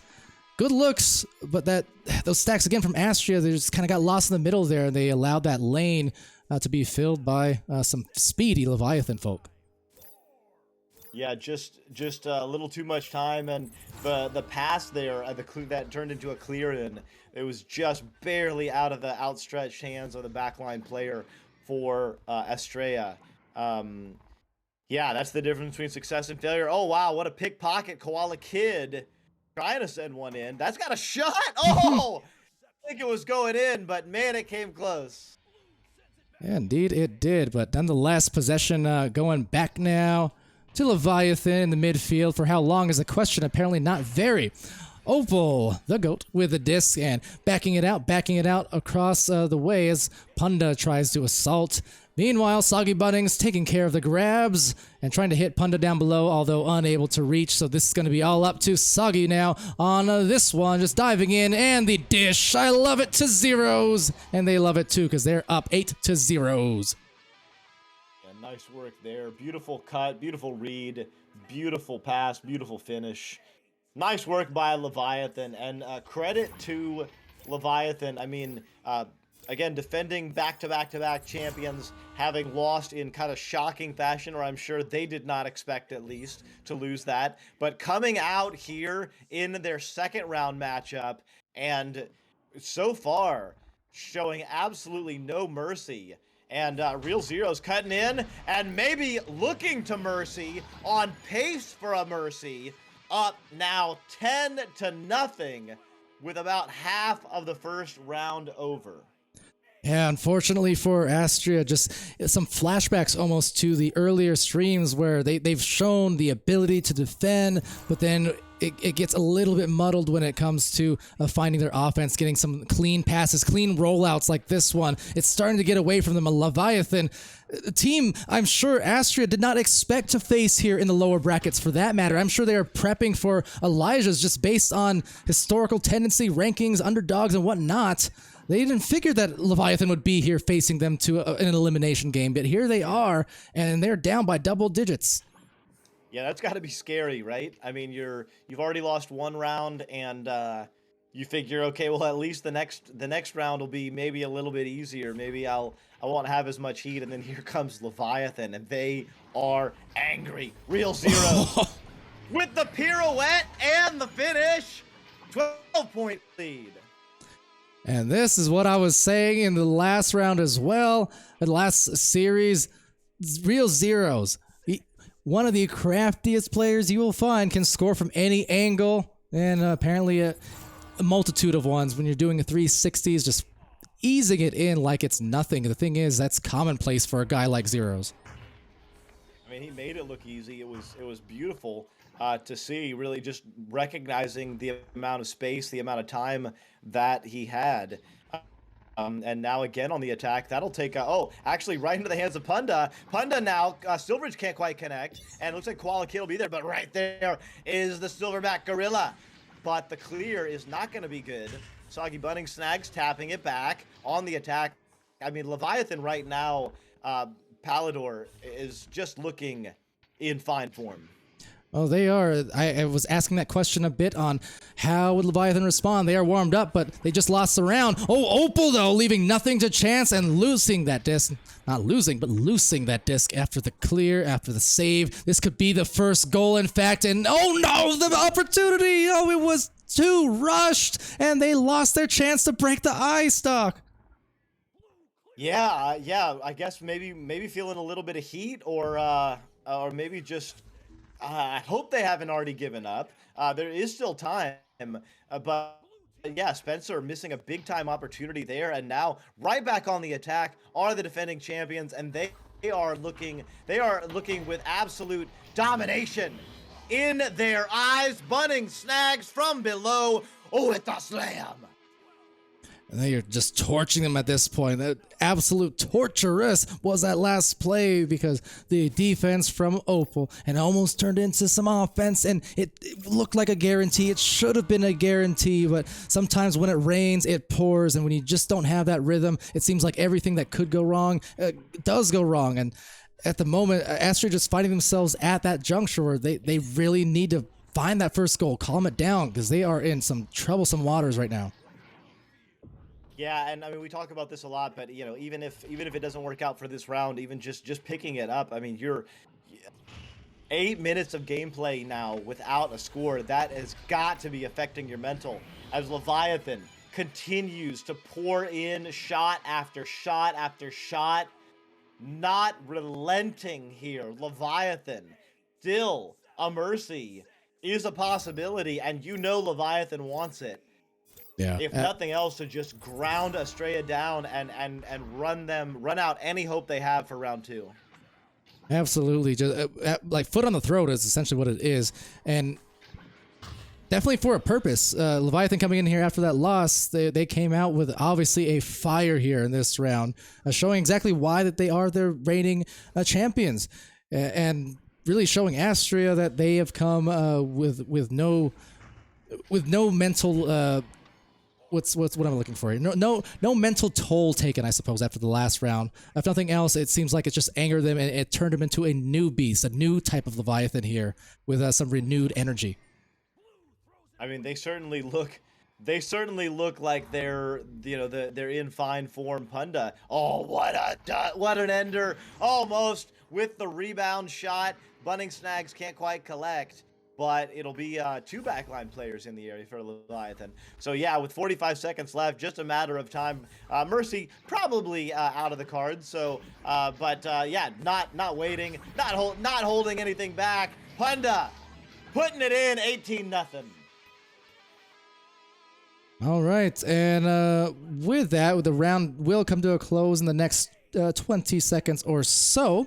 We'll also want to give a shout out, by the way, to Luigi Logic there. Good to see you back in the Twitch chat and good to be back here on the cast. Thank you for this Prime subscription. Appreciate that so much. And to answer the question there also in the chat, this is the last bracket round of matches, but the other match actually waited. And I guess it wasn't too soon for a Mercy after all.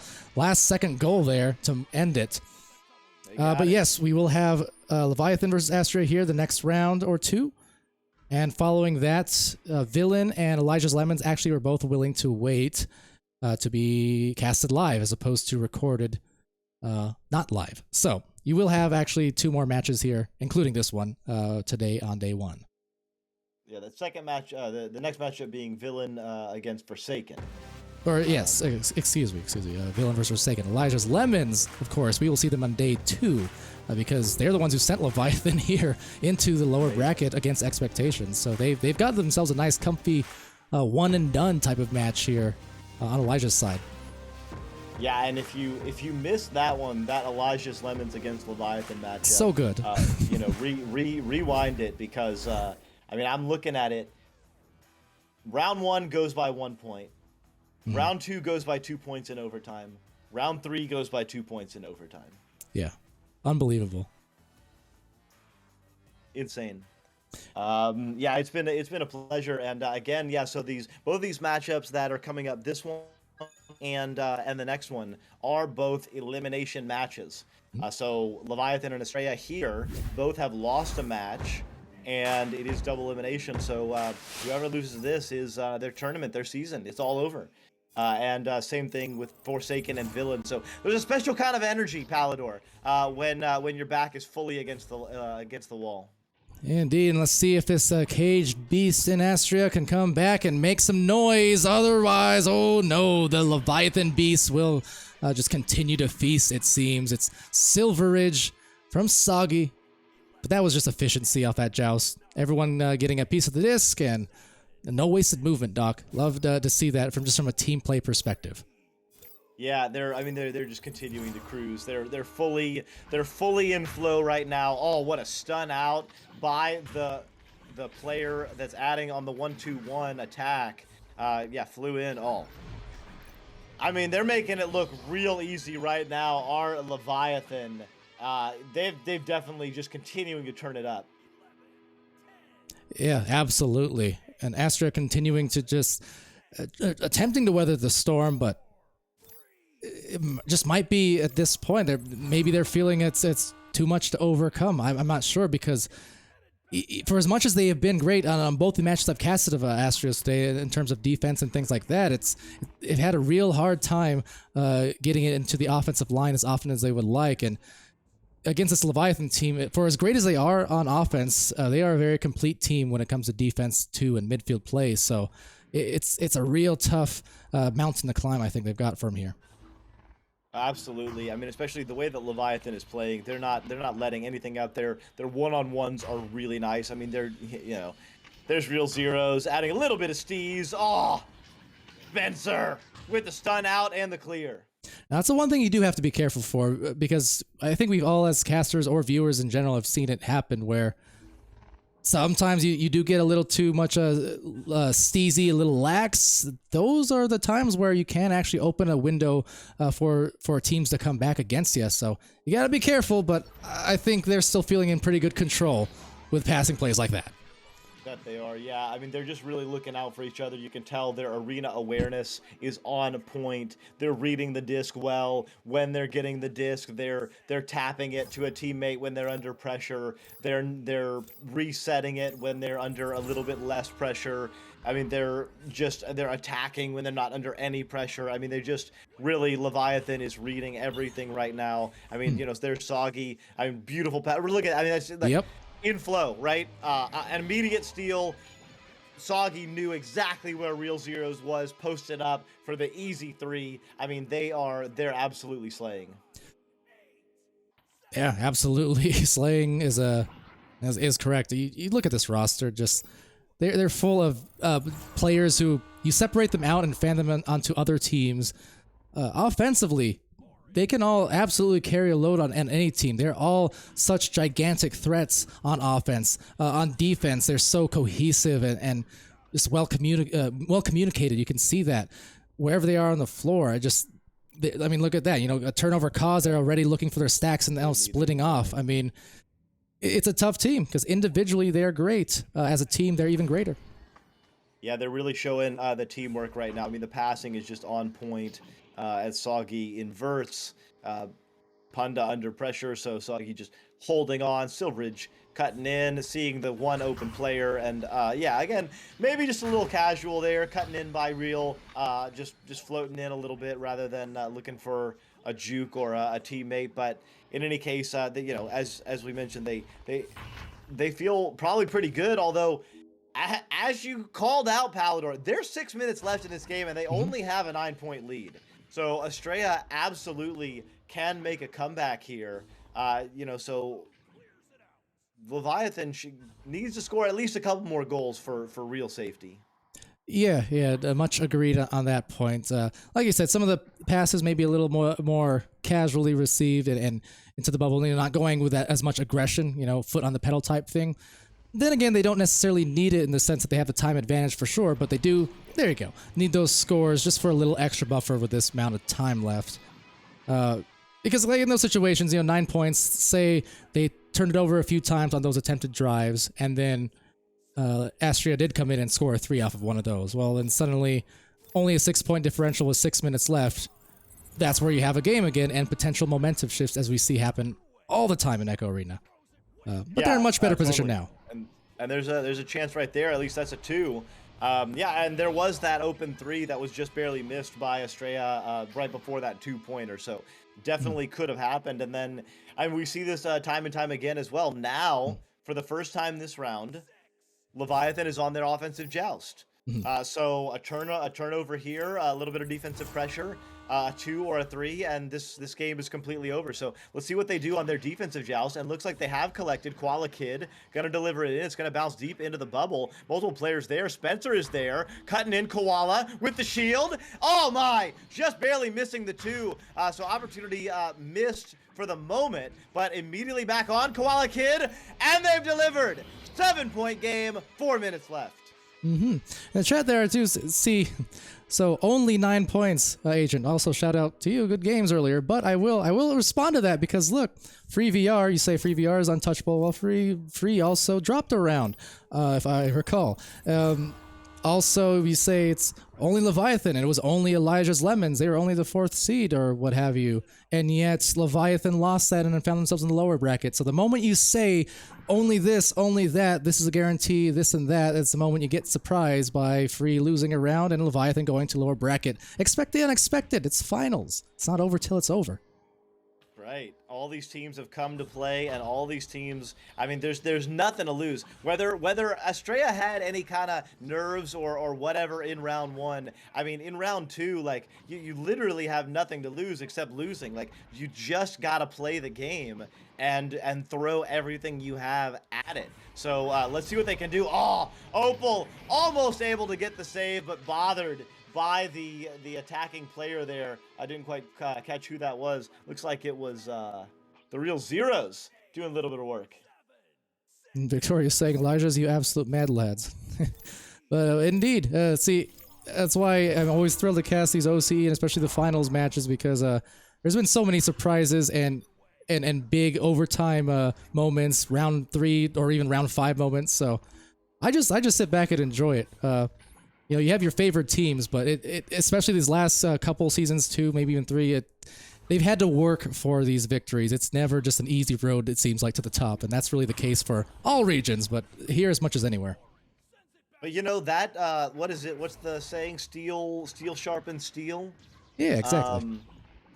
This can be good, right? So now Leviathan is turning it up. The play by the opposing teams has caused them to take their game to a higher level, and they've responded here in rounds 1 and 2, dominating round 2, mercying in round 1, and now they've got an 11-point lead with 2 minutes left, all but over here. So Leviathan, having shockingly lost in their first round, they did have that first round bye, but their first game of the evening against Elijah's Lemons, now gonna be going to sleep probably with a little bit more calm after winning, very most likely winning this game and going into day 2 still alive. Nice grab there, a save again and again from Spencer and Opal on the back-to-back, but not the third. That is a charm for Leviathan as they'll once again secure a score. I still admire and appreciate the effort here being shown by Astria. They're not giving up and certainly still intense on the defensive end. Again, likewise goes goes to Forsaken for the performances they've had today, despite whatever results. Forsaken taking a round off of free VR earlier on. A lot of teams here just showing up, and we still have one more match to go in the near future. Forsaken, the aforementioned, will be facing off Villain in a elimination game very soon on this channel. That'll be a good one. Yeah, another, as you mentioned, another elimination game as Soggy Bunning Snags comes in. So nice score, 420, as Leviathan is firmly in control. 16 points, 40 seconds left. And just, about half a minute left to hash things out here, and we will be indeed seeing Leviathan stay alive here. Credit to them. They needed to come and make a statement, and after that loss in the upper brackets, and sure as anything, they very much did. So they executed just the way they needed to, and despite the couple of brief moments of maybe getting lax, they really didn't let up for all too long at any juncture. Astria did what they could, and what they provided was some really good highlights and some good moments, but just too tough to overcome against these defending champs.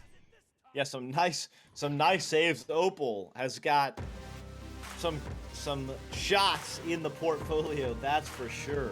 Mm-hmm. Especially the first two, I think, of the first round were absolute snags. Indeed.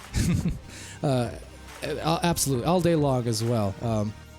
One of those names that, I guess, perfect time, as we always say during the end of the season, perfect time to make your names. They weren't already just extra known, because the highlight plays when you do it in clutch tournaments and things like that, the impressive, like the wow factor is just so much more, being able to accomplish things like that. And so I've seen a lot of promising things from this Astria team, and they were already an impressive team. Granted, with a bit of a different roster last season, but still yet, all these players, very, very well known for a good reason, and they've been, near that top bracket of teams for a good reason.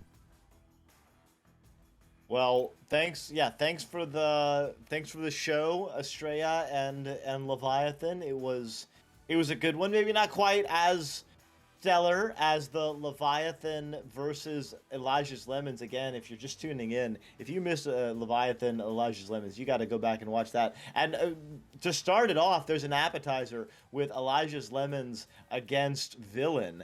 We're going to see Villain next against Forsaken in another elimination match. But the Elijah's Lemons Villains match, also amazing. So that VOD will be up this evening, I think, or maybe tomorrow, sometime soon. As soon as we're able, yeah. Yeah, as soon as we're able. But yeah, in any case, Leviathan moving on to day 2. They will start day 2, still in the losers bracket, but with their tournament hopes still alive. Estrella, we say goodbye to you for this season, but as Palador mentioned, just amazing show, nice work, and really looking to see in how you continue to progress in season 6. Absolutely. So with that, I'll get the brackets up for you again here in just a moment. But yeah, we will be heading to our last match of day 1. Of course, day 2 still was some tremendous matches to come. Free VR versus Elijah's Lemons tomorrow. And but yeah, for today, one more elimination match, Forsaken versus Villains. So just waiting on links. We'll get into the servers and so on and so forth, and we'll be back in a pretty hot minute or two. So don't go too far, and stay tuned. We'll be back.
All right, everybody. Hello and welcome back one more time today on day one for VRML's OCE Season 5 Finals.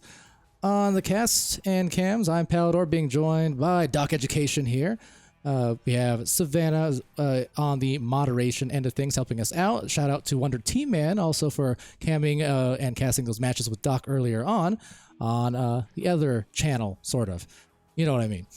So, Forsaken and Villain, Doc, two teams now finding themselves at death's doorstep. They need to fight and claw their way back up these brackets if they want to see day two. This is an elimination match, so winner continues, loser, they're done for Season 5.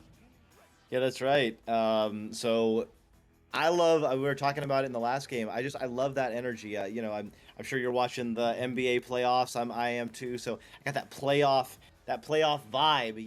You can feel when the players are struggling because their backs are against the wall, and they've lost round one, and now if they lose round two, it's over. And even in round one, like it just every possession, every save, every shot, everything is just bigger. And we're in an elimination match. We got 8 seconds until the teams are out of the tube. I'm pumped. Same here. So all of the marbles on the line, as ever, always in these lower brackets, and this is between two teams who certainly, Forsaken, they impressed me greatly earlier on with their matches and their style of play. Villain, they were so impressive last season because of reasons just like that. The passing game, the patience, the experience that they showed for being players who actually were very, very new to the game in Season 4. They managed to finish that top 6 in OCE, and they did the same here in Season 5. So definitely a team to watch out for. Yeah, it's huge. Are they the only Japanese team that made the tournament? Yes, but both this season and last. Believe so. Yeah, it looks like it. So definitely, I mean, it's just so cool to see. This new region that's kind of jumping into the already kind of established. Oh my, Rabble with a rousing slam. The assist by Bread. So showing off, as you mentioned, some of that good meta, that sweet passing strategy. They do not look like a new team. They look like a veteran squad. Absolutely. Looking like a veteran squad among teams of actual veteran squads in comparison who've been around for a substantial amount of more time, of months and even years for some of these players in OCE's top division. And it's incredible just what they've been able to do in that time. It's incredible when they're able to make shots like that. It's incredible when Odin goes God mode all over Forsaken. Oh my. Odin. What a shot. Yeah. The patience. Having the disc, moving in the tunnel, looking backwards, recognizing they had time and that there was no stack cutting in, and inverted. Throwing an absolute lightning strike. And up by 5. Early days, our villain. But now, here we go for Forsaken. Kopesh with the disc. Tries to pass it up, but it bounces off the ghost. Odin gonna get it. Gonna get broken up on the regrabbing partner from the leeching player, Kopesh. Gonna be open for just a moment. No, a little bit wide. And so I'll check following the next score, but usually these matches between OCE, between essentially Australia/New Zealand and Japanese teams, usually as of last season, it takes place on Singapore servers, which kind of the best of both worlds in terms of ping. Curious about it. Flood, though, scream and shout about it, got their first goal to go. That's an important score now to just cauterize the miniature wound that was starting to develop there and kind of break that ice for Forsaken. Nice shot. Yeah, I mean, miniature wound, no doubt, only a 5-point lead, but I mean, this is finals. This is elimination. Everything is huge. I'm taking a look at the ping, and it looks like actually pretty good. Yeah, you can see it right there on the screen. I mean, I live in North America, and it's often the ping isn't that much better than that. It's about as good as you can get there for sure. And that said, as good as you can get are these players. Look at that. Rabble does it again. A 3-point anchor at that. Just full confidence on display. Yeah, and you can see the help coming from two teammates there. I don't know who got the goalie stun out. And if they communicated that, I mean, that's timing and strategy that takes a lot of time to develop. And yeah, just showing continually the depth of their skill, our villain, and scoring in multiple ways. And early on, taking a 6-point lead here, and with 4 minutes in, villain is looking good. But Forsaken coming back with a little bit of dubstep disc dancing. Agent Victoria with the assist by Ducks. Some dubstep, but got the dubs in terms of the 2 points, and that is the points indeed. So bringing a little bit closer for the Forsaken squad, who once more has been an impressive team as much as anything, taking a round off of Free VR. Earlier on in the day, the #1 seeded team, showing incredible teamwork in their own right. Really, that's my expectation for this match in general, is just some incredible offense and such, sure, but also some great team play and pass work in large spurts. So both these teams, just I'm a fan for sure. Yeah, giving the fans a show, giving me a show. You know, I'm loving it. I'm loving watching this matchup right now. Agent Victoria has a player over, but jumping in is Rabble with the disc. Regrabbing stack coming in. Wow, what a nice look there by Rabble, recognizing the stack was coming and connected to Geo, able to dance out of the way, but back in the hands of Kanai. Dipping it down low into the bubble is going to pass up to Agent Victoria.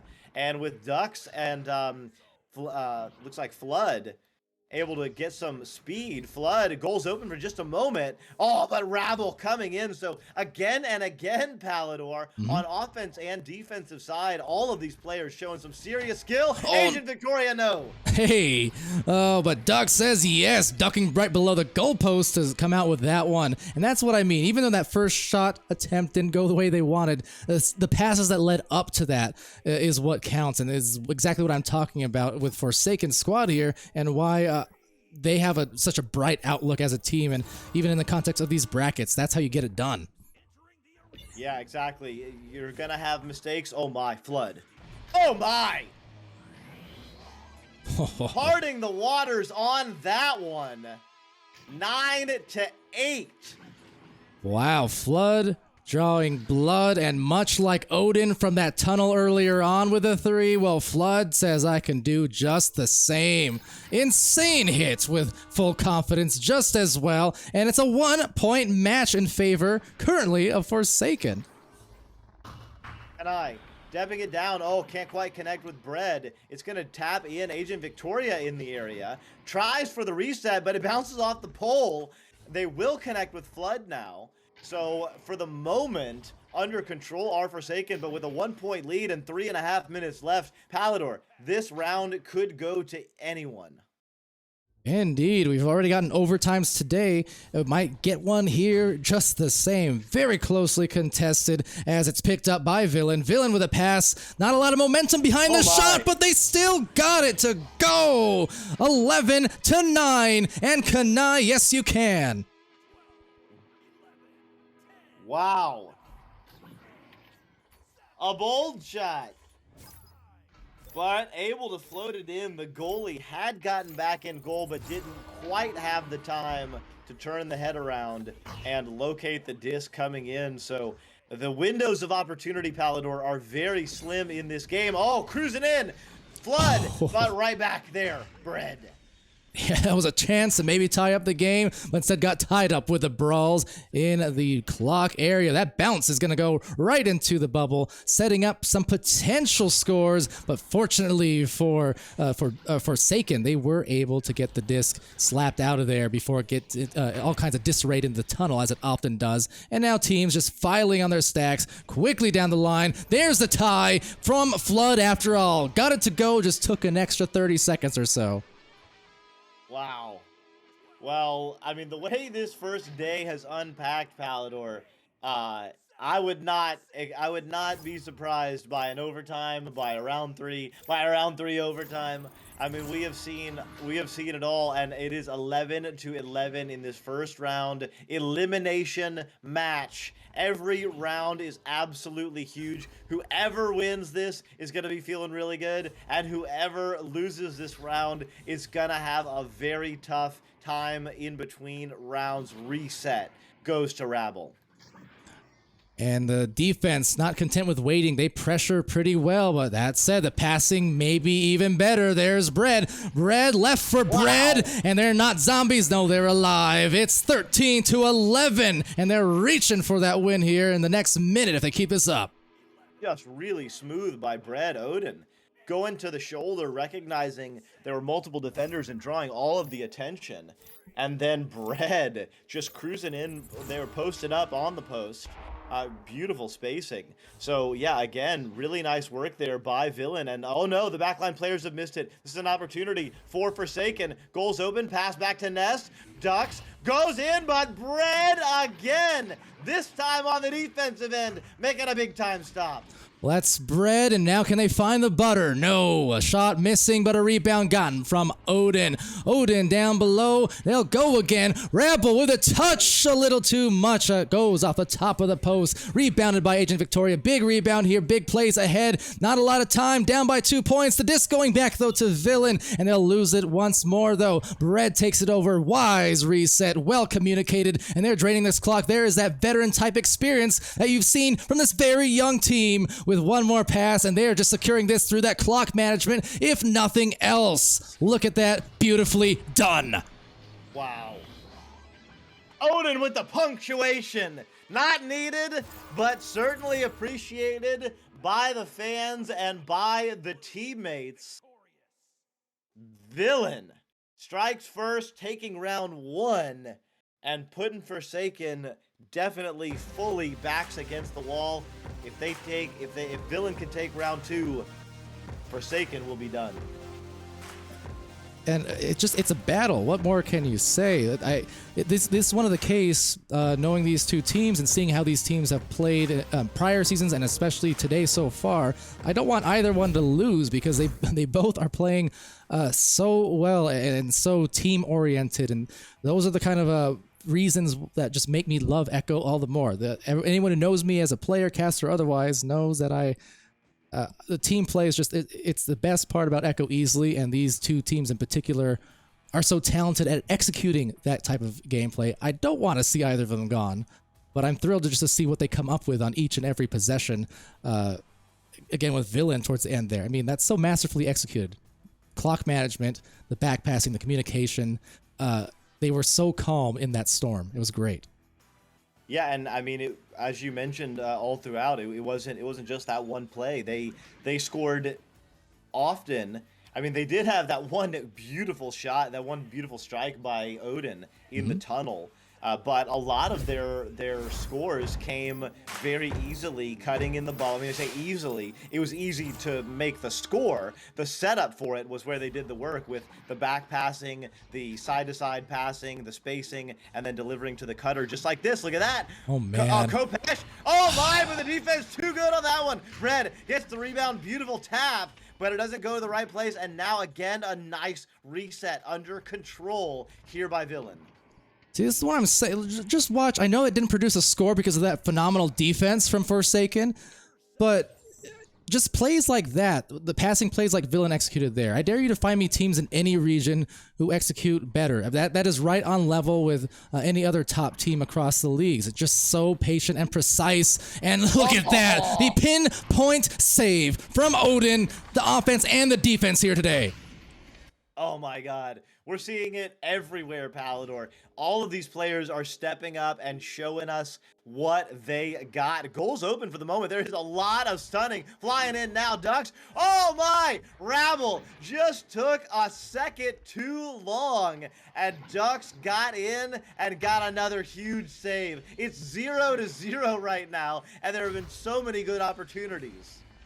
So many and many more to come perhaps, but the stun, some brutality there being dealt as a turnover is once again dealt into the orange side of the floor. Stacks making their way down, boosted player overshooting there. Agent Victoria manages to gather still yet. Winds, and finds Flood. Flood now looking below for a pass right down to Kopesh, who's now waiting for the teammates to perhaps arrive. Well, that's a bold attempt at the pass, I think it was, off the backboard on a cutting player.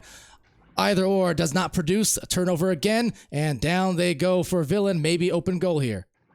Yeah, it was an open goal. Oh, Odin. Saving points on one end, delivering points on the other.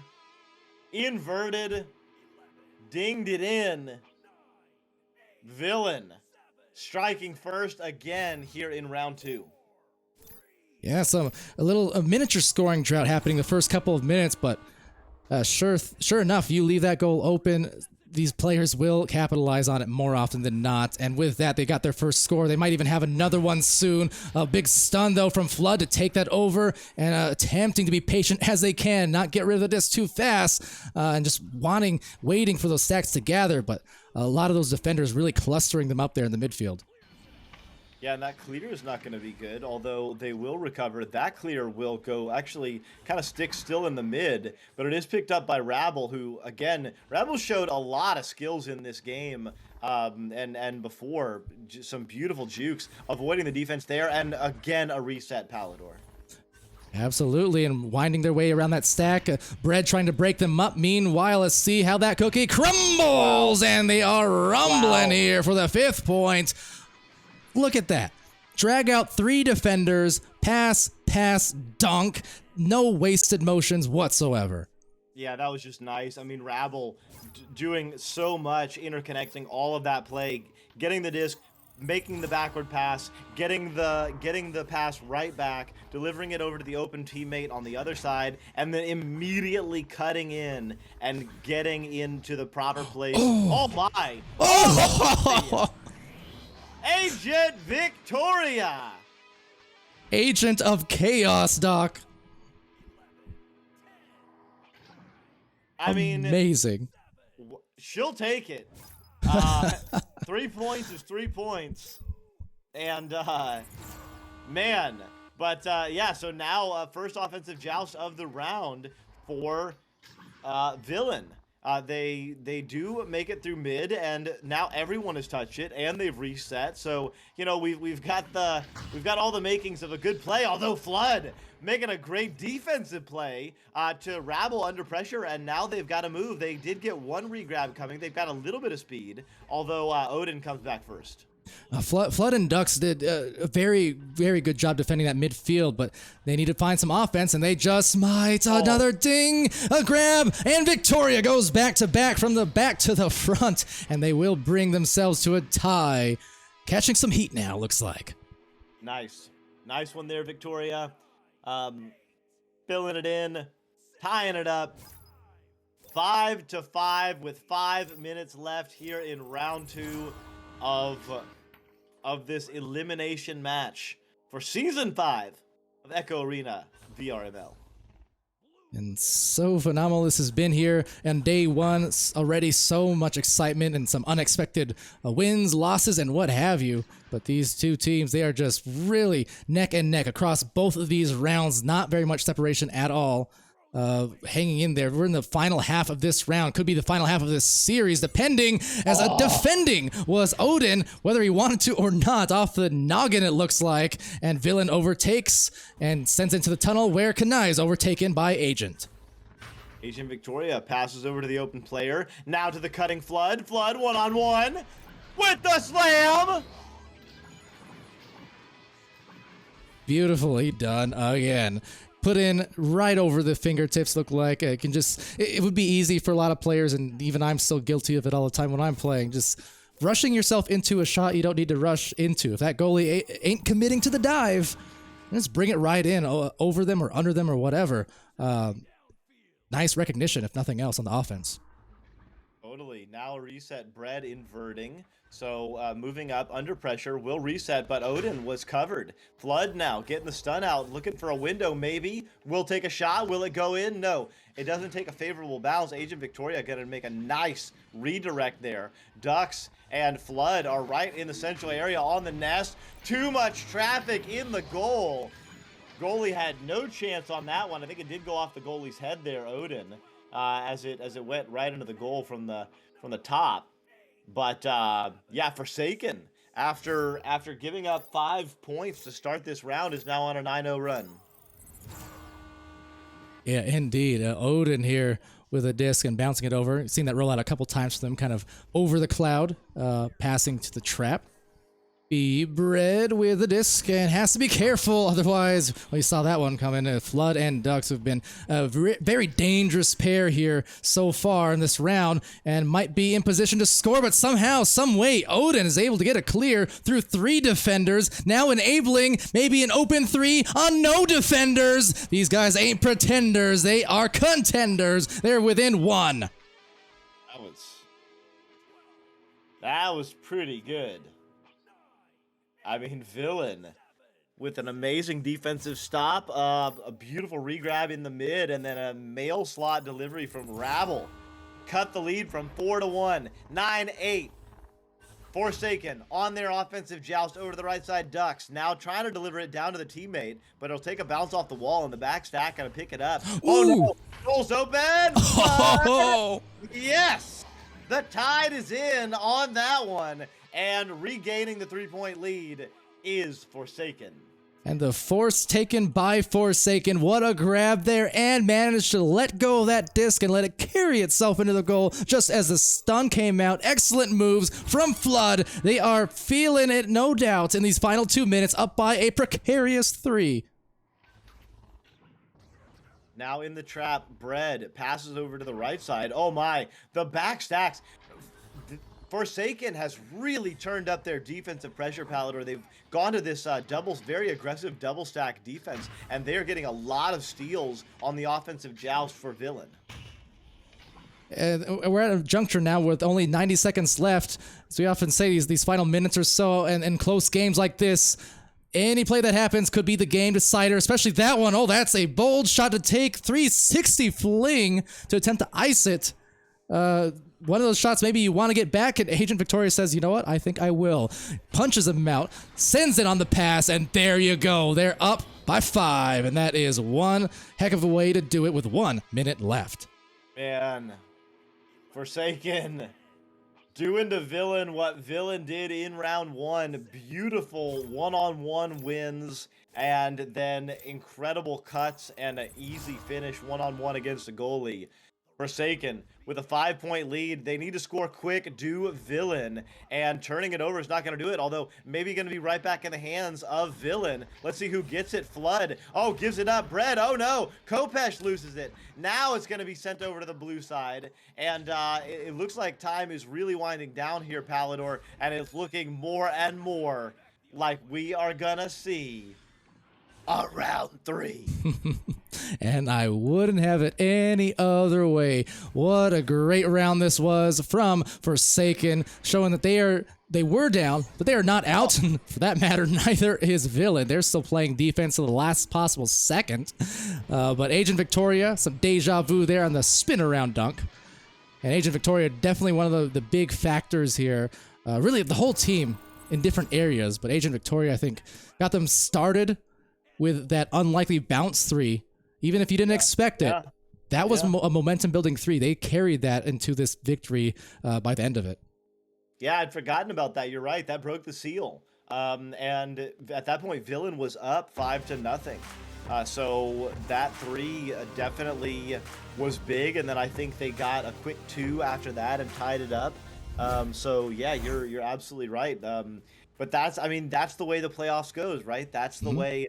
Especially finals is going to go. Those little plays that will break one way or the other, and then one team can ride it. That's kind of the nature of the game. And now it's Forsaken that have the momentum. They've won this round, and they're going into round 3, and they're probably feeling pretty good. Yeah, and knowing Villain, or at least assuming I know Villain, and the way I've seen them play, they don't seem historically to be a team that gets too tilty, or they're very even keeled in that sense. So I can't assume for sure what's happening in their comms and whatnot, but based on what I've seen before, they are a team that knows how to generally keep it calm and cool, even in situations like this where they are down after the round. So I want to kind of see, as we do have a timeout at the moment, between round timeouts being taken, I want to see what they do with it, how they open up the start of round 3, because as it often is, it'll probably be telling those first couple minutes on whether or not Forsaken is still in a great rhythm, or whether we really got ourselves kind of a new round, new match type atmosphere with how Villain comes out. Yeah, you're absolutely right. And in the beginning, we'll see. Maybe instead of breaking in the way of Forsaken with a long three, it might be on villain side, Mm. or there might be no big break like that. I mean, that's the mental game of this kind of atmosphere. I mean, these two teams have played what? Forsaken is both these teams have played three matches, or Villain's only played once. But Forsaken has played three matches, and so yeah, your emotions, the ups and downs, being able to pull on those reserves Right. and dig deep. It makes everything so interesting and dynamic.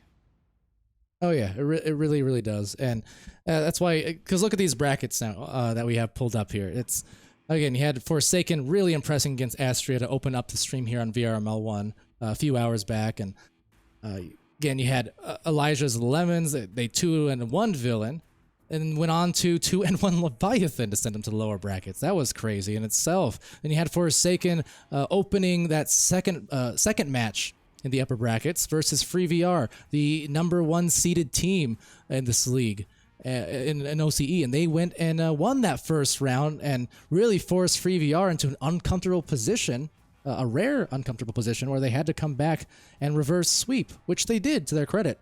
But the point is, there is no runaway easy path to the grand finals and to winning, especially in OCE over the seasons. You really have to tooth and claw your way through these victories. Mercies and 2-0s are just not commonplace in OCE, and I love that. Yeah, and speaking of tooth and claw, Leviathan, as you mentioned, going down in their first game. Obviously, they had the first round bye, but their Mhm. first played game, round two of this OCE finals bracket, and Elijah's Lemons, credit to them. Again, if you didn't see that one, check out that VOD. It's absolutely electric. Of Leviathan then coming back and absolutely taking it to who poor Estrella there, Mhm. mercying them in round one and winning pretty handily in round two. So the Leviathan has been awakened, that's for sure. As it looks like these teams are still paused, but time is ticking, and yeah, they'll hop back in pretty soon. It's like an And I do hear the unpause. We're gonna have about a minute left in between the rounds, yeah, and we're gonna have a round three, Palador. yeah. Still, it's a little bit of time, but this is kind of the calm before the storm in a sense. The battle's brewing. You can feel it coming. You can see across the stat board really. No one in particular standing out far and above the rest in categories. I mean, you got a lot of people scoring high numbers, Yeah. and where they're not scoring, they're assisting or they're saving or everyone is putting up big stats and carrying their role on the floor in a minute-to-minute situation, and that's to the credit of these teams. What I was mentioning as this was starting between these two is that they are very much two teams who don't rely on individual carries so much as being cohesive as a team and carrying each other to being just a dominant force here in OCE. So hey, round three, we're seconds away now, Doc. I love it. I've loved watching these teams so far, and there's nothing better as a fan, as a caster, than a round three. I guess the only thing is a round three overtime, but those are shorter, and so yeah, I mean a round three is just so delicious. So let's take it in. We got 1 second, and now the teams are out of the tubes, picking it up. Rabble in control. Villain. And slowly up the floor too, not in too much of a rush. The defense, meanwhile, in a rush to come back. Wow, that was almost a dangerous first goal to give up. But nonetheless, does not provide the points as a self pass, incidentally, gets right back to Kanai, who sends it over. Another open goal. Oh my goodness. Right off the bat, Forsaken needs to be careful. That is two near threes they just gave up to open things up. They're very fortunate. Yeah, they are, and both were very closely missed, although coming right in and with nobody home, Flood gonna put it right in the bottom pocket. So Villain leaving some points on the table, and then a beautiful clear and boost by Forsaken. So Forsaken Strikes first here in this crucial and deciding round 3. Again, this is elimination. Whoever wins this is going to go to day 2, and their dreams and hopes are still alive. Whoever loses this round 3, their season, their tournament, over. And Agent Victoria, with some pretty good pressure, forced this awkward pass that ends up getting all the way right back to where it started effectively. Flood is able to take it back on that note, but they didn't have the stacks, it seems. Just got locked up in the midline, so that allowed Villain some time to grab it once again, get into position, and pretty good position at that, too. Well, there you go. Tie it up at 2 apiece. Both goals on both sides, walking, essentially, open goals off of the stacks. Walking like Christopher. Now, indeed. A tie game, 2-2. 8 minutes left. Offensive joust, Forsaken. Let's see what they do. Kind of a standard split. Left, right, and one going low. They'll try to make the low pass. Actually, it kind of works out. Goes by the midline player. Flood now. Gonna get the tap. Gonna get the hold. Oh, wow. What a juke. Finding the cutter. Agent Victoria in the chaos. Putting it in. Forsaken up by 2. Let me tell you, Agent Victoria not afraid to get bold and steezy with it. We saw in the last round the 360 shot when they were only up by 2 or 3 points in the late round. Still took a 360 attempt. That time going with kind of the backhand, the backspin on that shot, and to much more success. So hey, big time player in a big time moment hits it. Rabble now. Oh man, they've got such good arena awareness, although, oh no. Kanai not able to make the pass, the cross court not advisable, and cutting in, there's nobody home again. Oh, Agent Victoria going for the 3 and it works! Passing it out. Ducks was under pressure from Kanai. That was very dangerous, but it works out for the 3. So...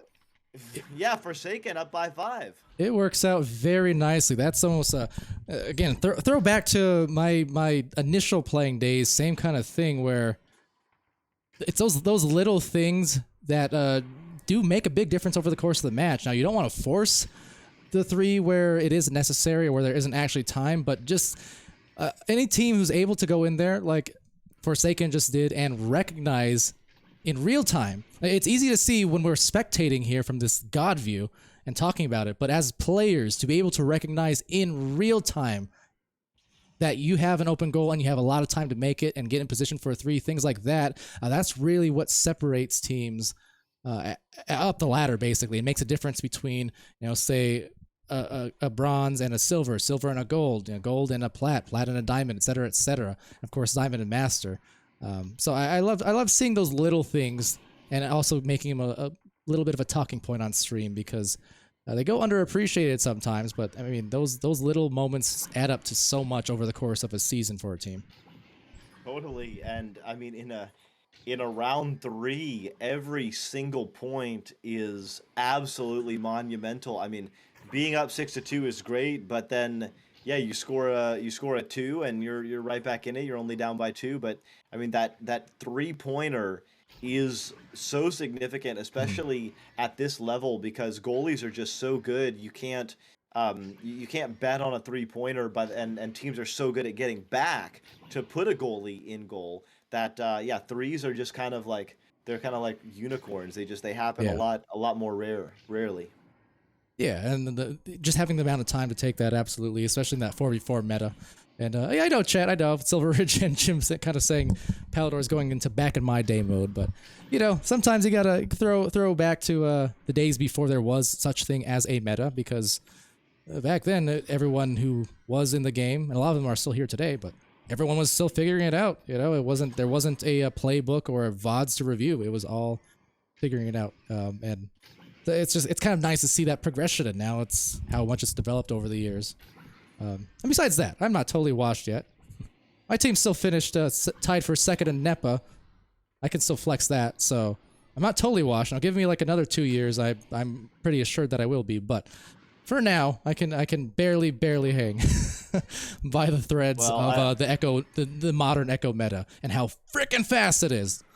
I'd rather be a has-been than a never was, you can count me in the latter category. Doc, you're a legend, and I want to hear nothing else of the sort. I'm working my way up, you know, as a questie in this world. 7-2 lead for Forsaken on their defensive joust, and the back line has stolen the disc. They're going to look to regrab together. All the players are going to go over. It's going to take several bounces. Flood going to dip it in. 2 players there. Agent Victoria, oh no, can't quite get it. Can I? Picking it up and sending it down, but it gets trapped. Let's see who gets it.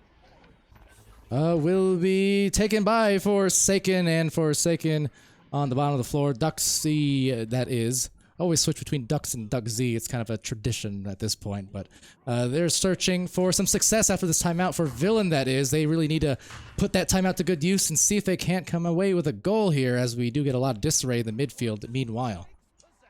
Yeah, and with almost the halfway point coming in, that's going to be a dangerous flat bounce. Who's going to pick it up? Asian Victoria can't quite get it, gets stunned out. It's going to be Duck Z, but jumping out of goal, it's Rabble. So very nice aggressive play there by Rabble to jump out of goal, and even though they can't clear it, they are still on the attack here. There you go.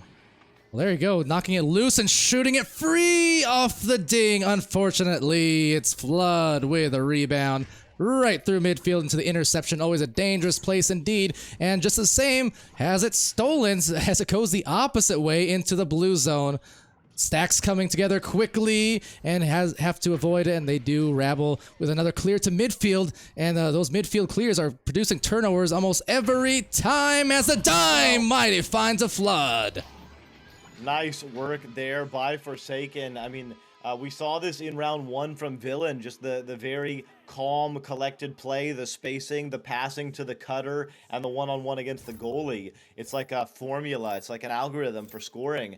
And Villain was very successful in round 1, and then since then it's been more Forsaken. I mean, Villain has had their moments, but more moments punctuated, especially here in round 3, by Forsaken. Now up 9-2 with 4.5 minutes left. Rabble looking to cut? No. Oh, wow. That would have been big, but just out of the reach of Odin. Oh boy, and you can feel that tension looming, especially for the Villains players. I see that disc going towards that goal. Agent Victoria trying to find a cutter. I think it was Flood there, but just a little bit misled. Still yet, though, taken in the back line by the Ducky one, and couldn't quite find the teammate, but Flood does get the disc eventually. That's going to be one pass down below. They have some cross opportunities going high. They've got maybe even a dunk they could set up for, although losing the handles was a Victoria for a moment before finding Ducks, and it's success. I don't know about Eclipse, but that's a Ducks dynasty I just witnessed, and assists Kopesh nicely. Keeping the team firmly in control. Kopesh with the pass by Ducks. And yeah, I mean, Villain has got to be feeling it. 3.5 minutes left, still time to make a comeback, but you've got to score, and you've got to score quickly. You've got to get some momentum here. So let's see what they do. They've also still got to obviously not press. Rabble going in, showing some jukes. Oh no, a little bit wide. Can they pick it up? Backline player going to be there. Bread tapping it back in. Beautiful cut. Rabble. Oh, but Kopesh with the save. No Pesh, he says, and he is a pest on the defense. Down below, it's Flood with another find, and knocking it loose, so, and that will cap off what is a devastating play to put them up now by a dozen. I mean, if that doesn't break your mental, you have seriously strong mental. Villain, down by 9. Had the opportunity multiple opportunities to score in the bubble, and some great defensive stops by Forsaken stole their opportunities, and then they turn around and get a big time 3. So Forsaken now firmly in command, 12 points. Let's see if Villain can press. Beautiful passing, that's what you need. Rabble coming in, showing us a little bit more of that round 1 magic, and now down 10. They're still in it, Palador.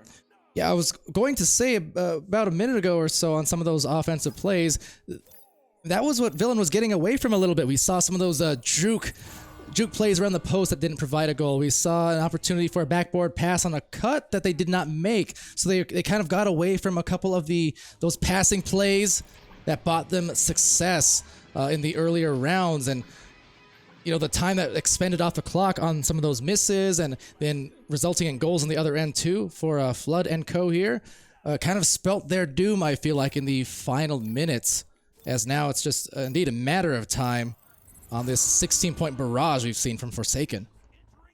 Yeah, 12 points down, a minute and a half left. Probably too much, especially the way that Forsaken is playing. So, I mean, big credit to Forsaken. Yeah. Having lost that first round and with their backs fully against the wall, just showing their experience, showing their poise, and striking. Strike first, strike hard, no mercy. Mm-hmm. And definitely showing none of that there. Another extra passing type play. Just held the disc a little longer, a little extra, just to eye down the defenders as they approached the goal, kind of knowing the impending doom that awaited.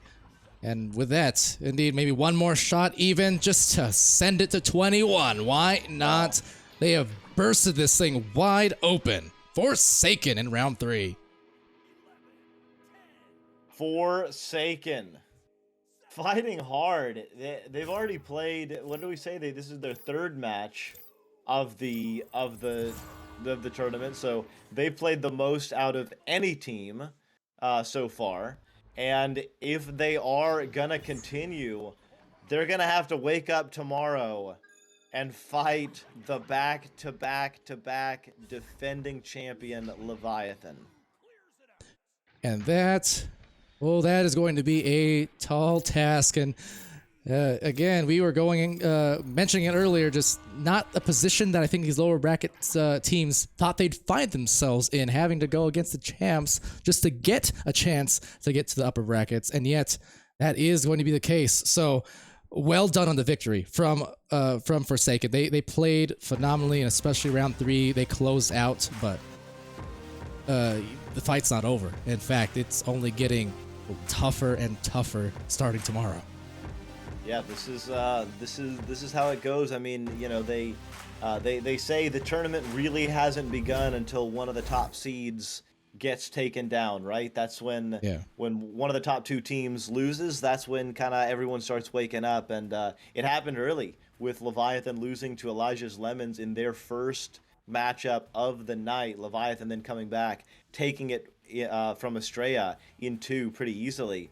Forsaken having to fight their way. They've already had 2 3-round matchups and 3 matchups already here in day 1. So they're going to need some rest, and best of luck to them. I'm sure it's going to be a great matchup first thing with Forsaken against Leviathan.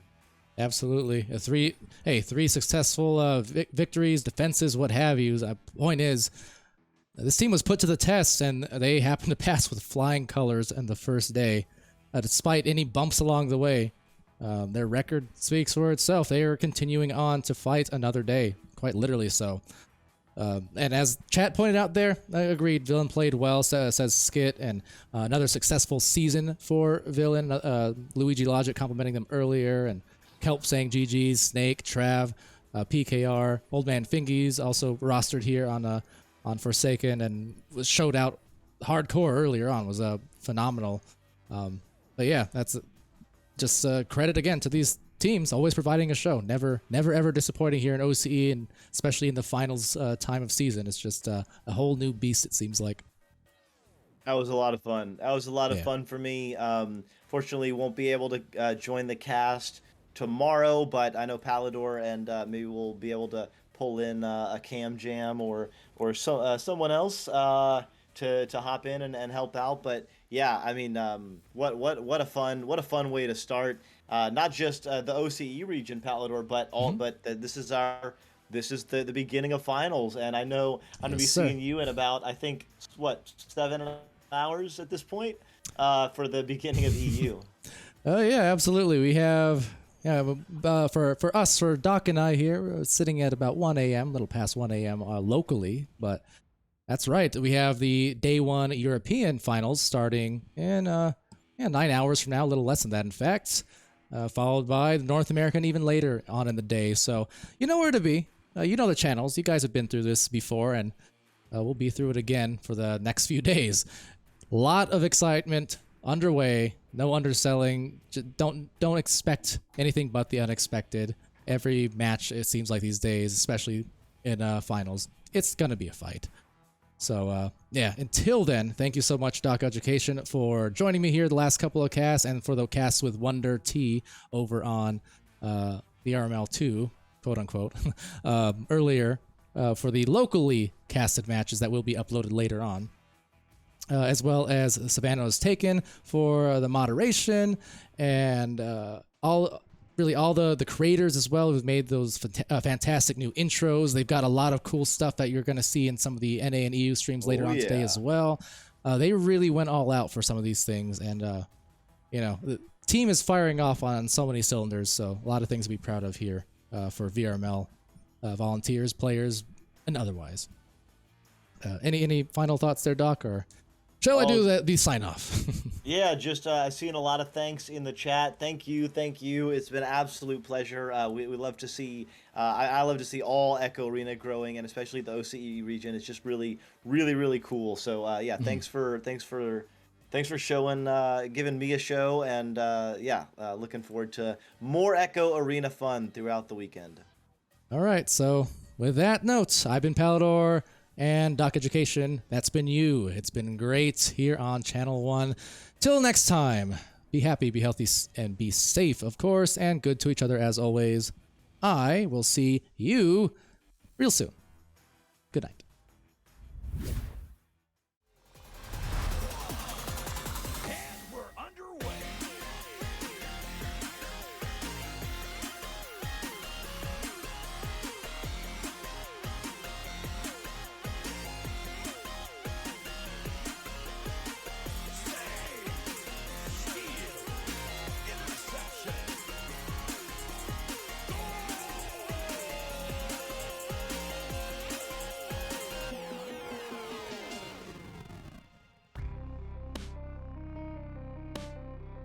VRML Echo Arena is brought to you by HyperX, Asterion Products, Border Foods, VR Cover, ProTube VR, Rebuff Reality, and VRware.net.